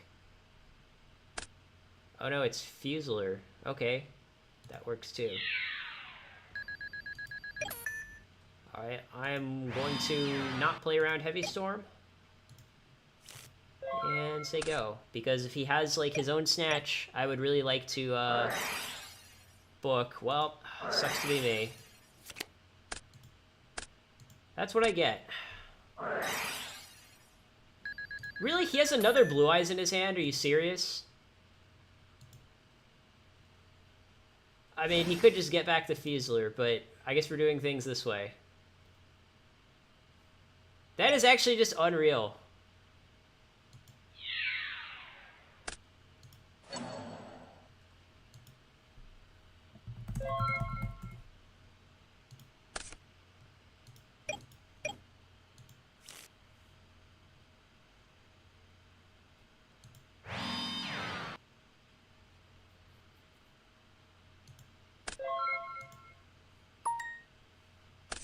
Well, I should have... I misplayed. I should have set heavy. And the reason why is that if our opponent top-decked Dust Shoot, now his Dust Shoot is going to be live. Whereas if I set the heavy, his Dust Shoot would not be live.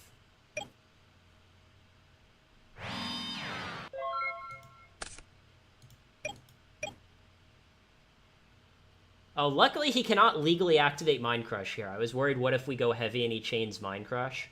But he cannot legally activate Mind Crush.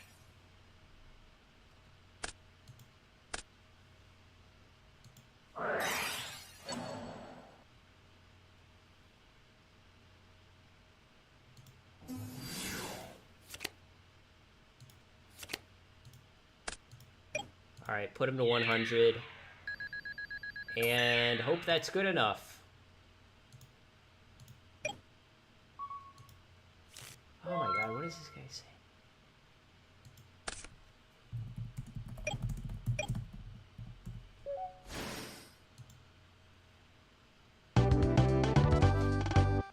That was a pretty back and forth game. Kaiba Mans were activated. Blue Eyes were summoned. So yeah, I forget how we sided, but we took out, we took out, like, all of this stuff, right? Oh yeah, this is how we sided, so we'll just side the same way again.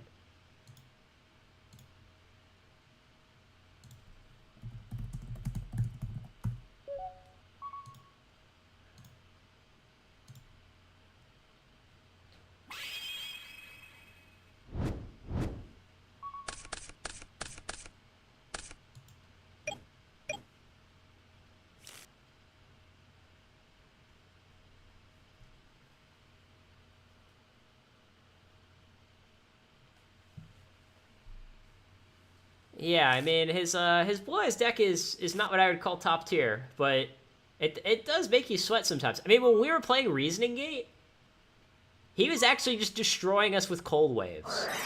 Like, you just be like, oh, Cold Wave, kill you. And it's like, there's nothing Reasoning Gate can do about that.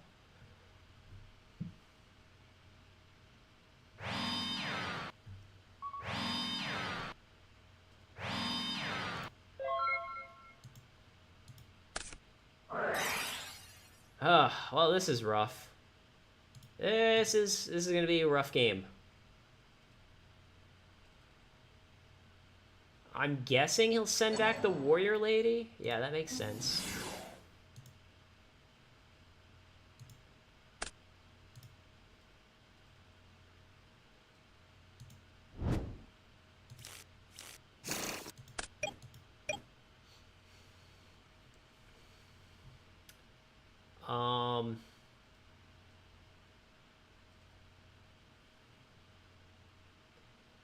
Well, let's see. We can summon Sangin and attack. Yeah. Yeah, let's just see what it is. Might be like a set Kaiba Man. Oh, it was a set Kaiba Man. Good for me.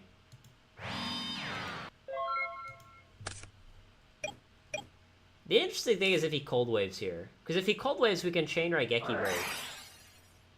Yeah, I think here I'm actually just not gonna chain Raigeki Break. Especially, yeah, because, like, I don't care what this back row is, right? Like, we're not using Raigeki Break to kill back rows. That's not, like, the purpose of that card. What do we even search here?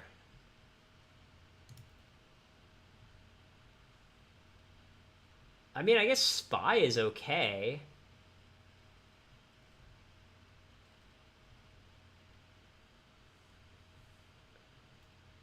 It's probably either, like, Spy, Sinister, or Karibo, right?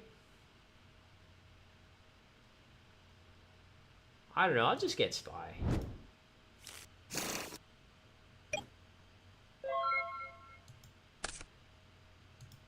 Well, of course, now that I drew goats, I kind of wish I hadn't searched Spy, but I didn't know I was going to draw goats, so... It is what it is. Oh, sorry, I can't set this. Yeah, I legally cannot set goats, so actually, yeah, Spy is fine.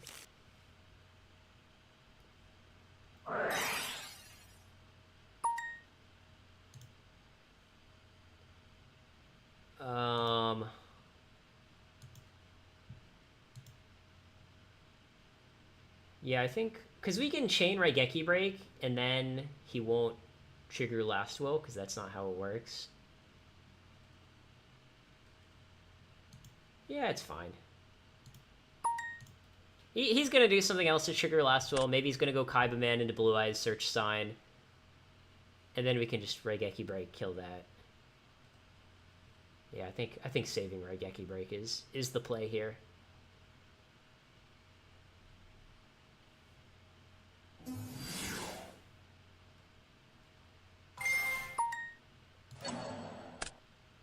And even here, it's like if he gets Stein, he can't use both Stein and Lily, which is kind of nice. Again, this is like, I was talking about scenarios where, like, if you upstarted your opponent a bunch of times, like, it helps them. This is one of those scenarios. Like, I'm really glad we're not playing upstarts in this matchup, because giving him a bunch of life is, you know, not going to be a good time.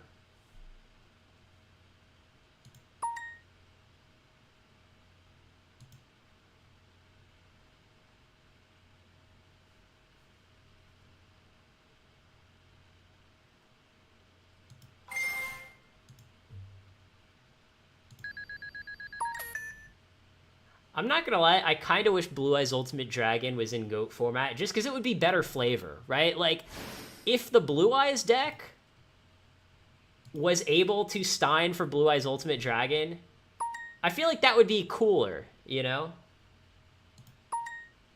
Why would you get Senshi? Senshi is awful here. King Dragoon, though, makes sense.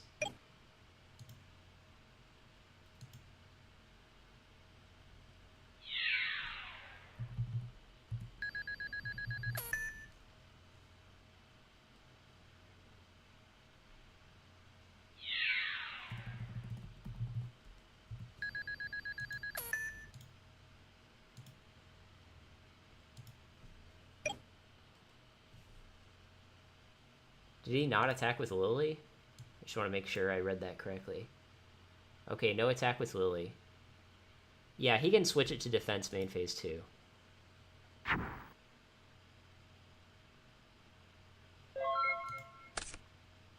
of course we top deck Ring. That feels really mean to top deck Ring here.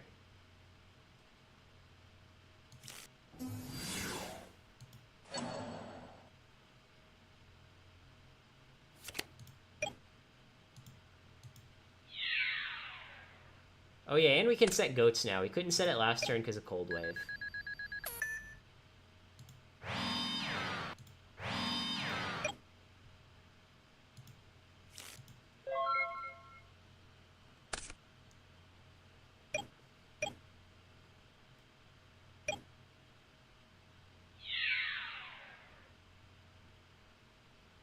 Where's my goats? Where's goats? There it is.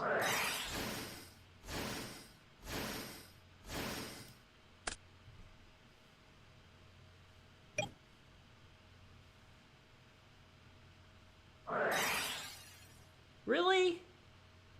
Are you shitting me? Well, so much for drawing Ring. I'm just gonna lose now, aren't I? Yeah, I'm just gonna lose.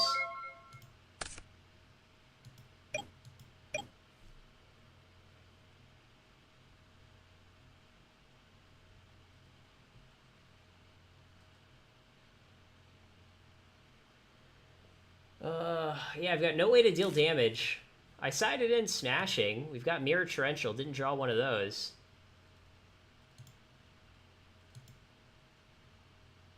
Even, like, meta would be pretty good.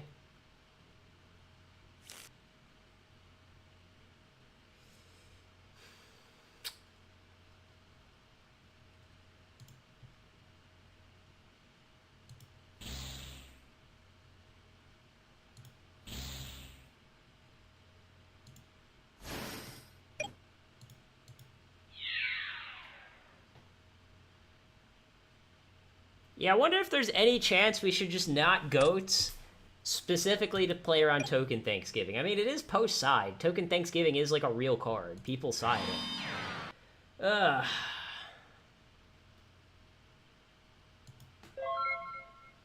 And it just sucks, because, like, our whole plan with Ring was, like, okay, we're going to either Win or draw the game. Yeah, I don't know. I mean, if we hadn't used goats...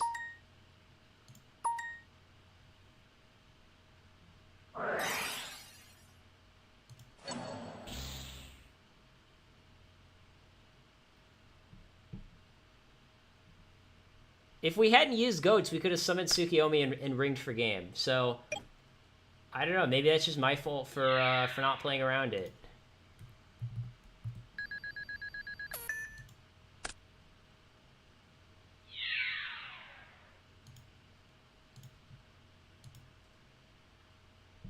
I mean, I guess I'll use Reigeki Break and save the ring.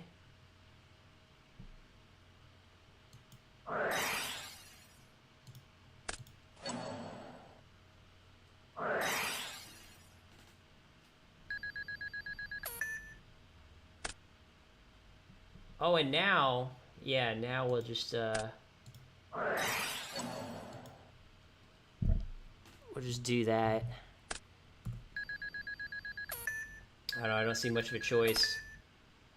What do we want to top deck? We want to top deck... I don't know. Okay, not Delinquent Duo.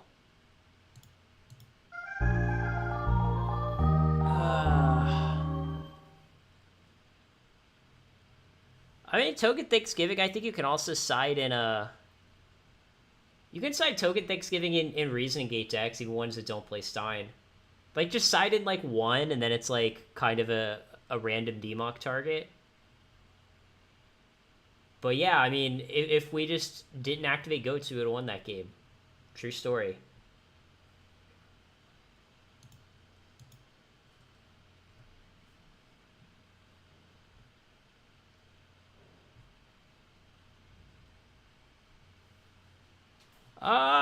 We could side in Stein. I mean, it's too late because I clicked done siding. It would be the worst side ever, but, like, the problem is, like, his deck is, like, attacking us for 3,000 all the time, right? Like, Summon Blue Eyes hit you for 3,000, you know? So it's, like, it would not be the worst side, but, like, I'm not sure if it's worth it. And for some reason, there's, like, a big lag spike here. Okay, there we go.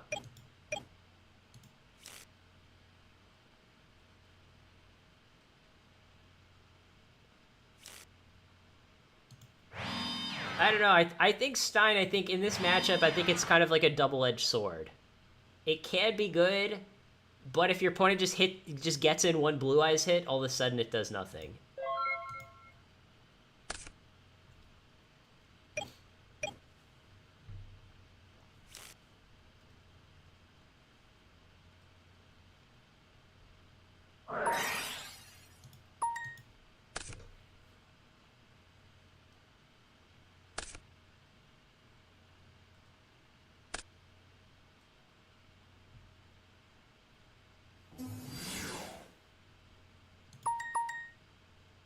No cross out.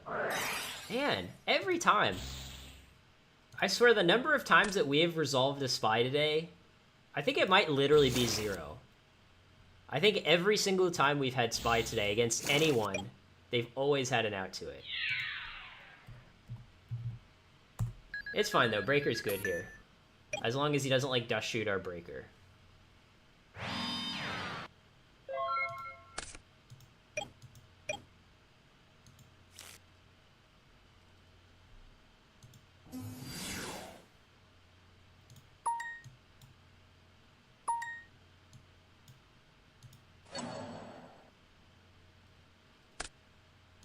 Yeah, get that Saku. Get that shit out of here. Alright. Well, we're off to an okay start. We got Scapegoat, which is good. If our opponent just activates Cold Wave here, we get to chain Goats, which is kind of like the one card that we're leaning on in this matchup. If he goes Cold Wave and we chain Goats, he also can't use Token Thanksgiving the same turn. You know, just worth noting.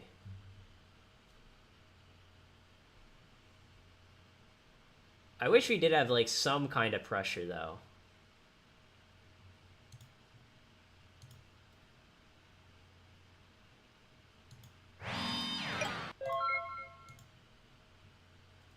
Like, I wish we just had, like, a Sangan to poke with, you know, something like that.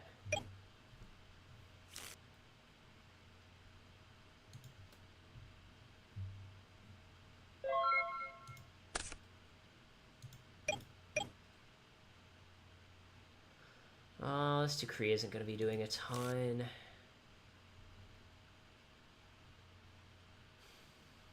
Yeah, I'd say draw. I don't like doing draw go against the OTK deck. I really don't. I feel like this is a recipe for losing.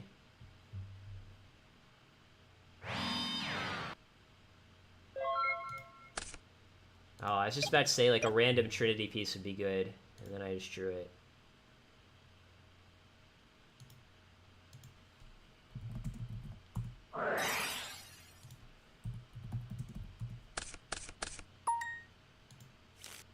I think we'll just discard the Decree. I just don't see this Decree doing a whole lot. I really don't. Probably just get rid of what, like, the Decree and the Mimic. That makes sense.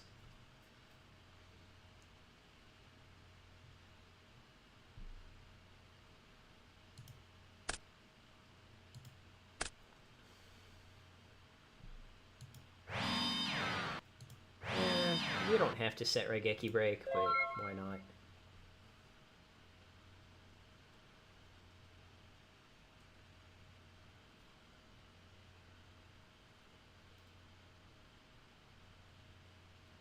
If he has Mind Crush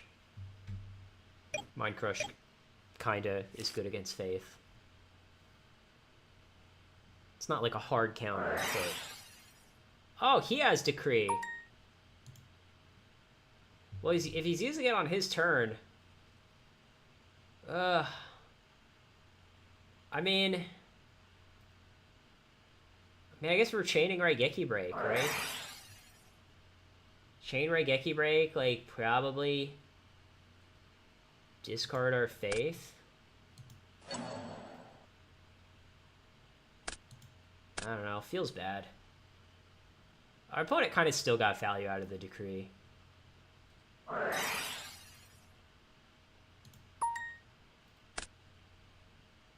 Gonna go Exiled. Meta? Yeah, okay, that makes more sense.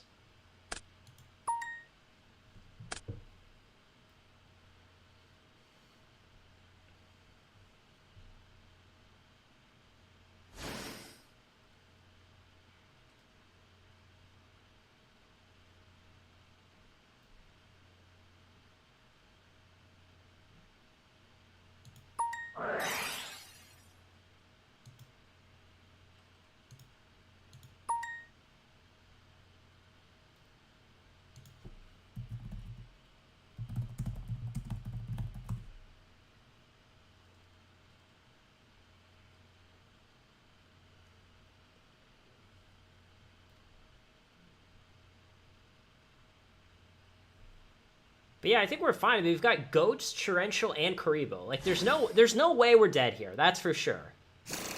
Right? There's no way we're dead here. No, he's gonna resolve his last will.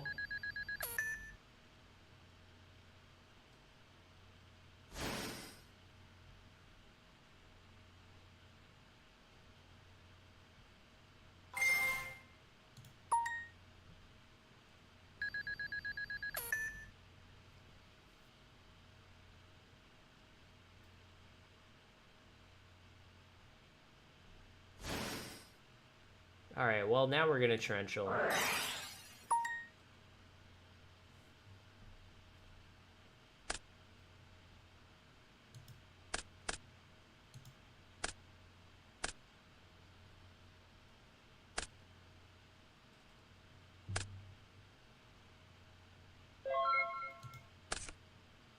Oh, he drew the third Faith.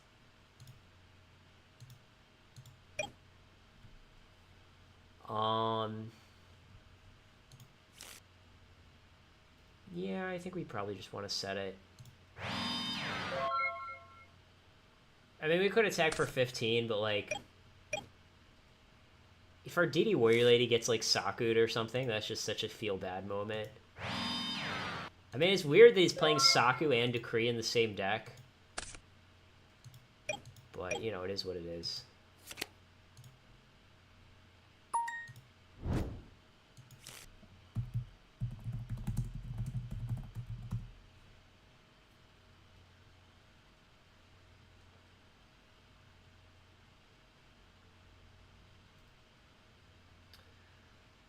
And, yeah, I guess we just will Grace for now.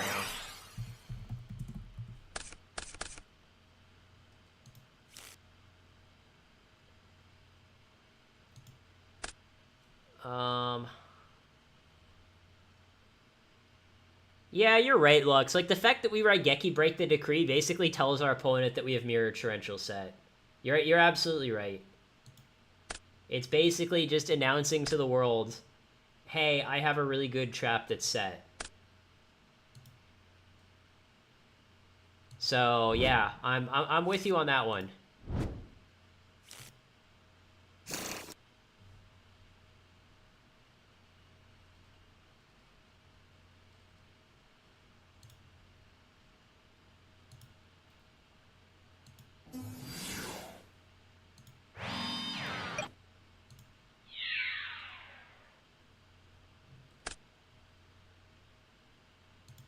I am going to attack for 3, just so now he can't use Injection Fairy Lily.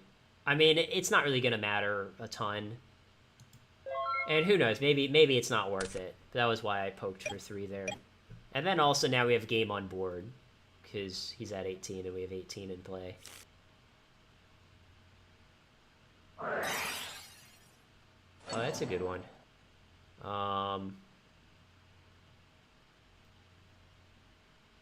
Okay, fine.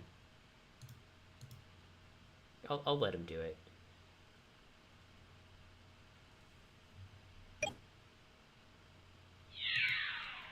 If he wants to banish both, that's fine too.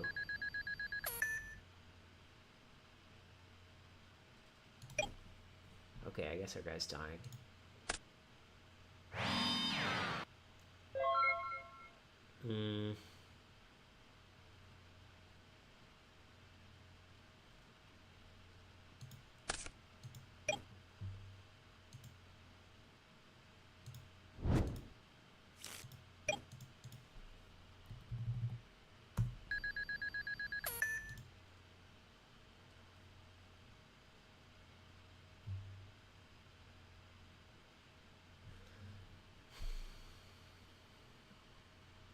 I mean, we could go Brain Summon Sinister attack for game. I'm just gonna do the safe play, though.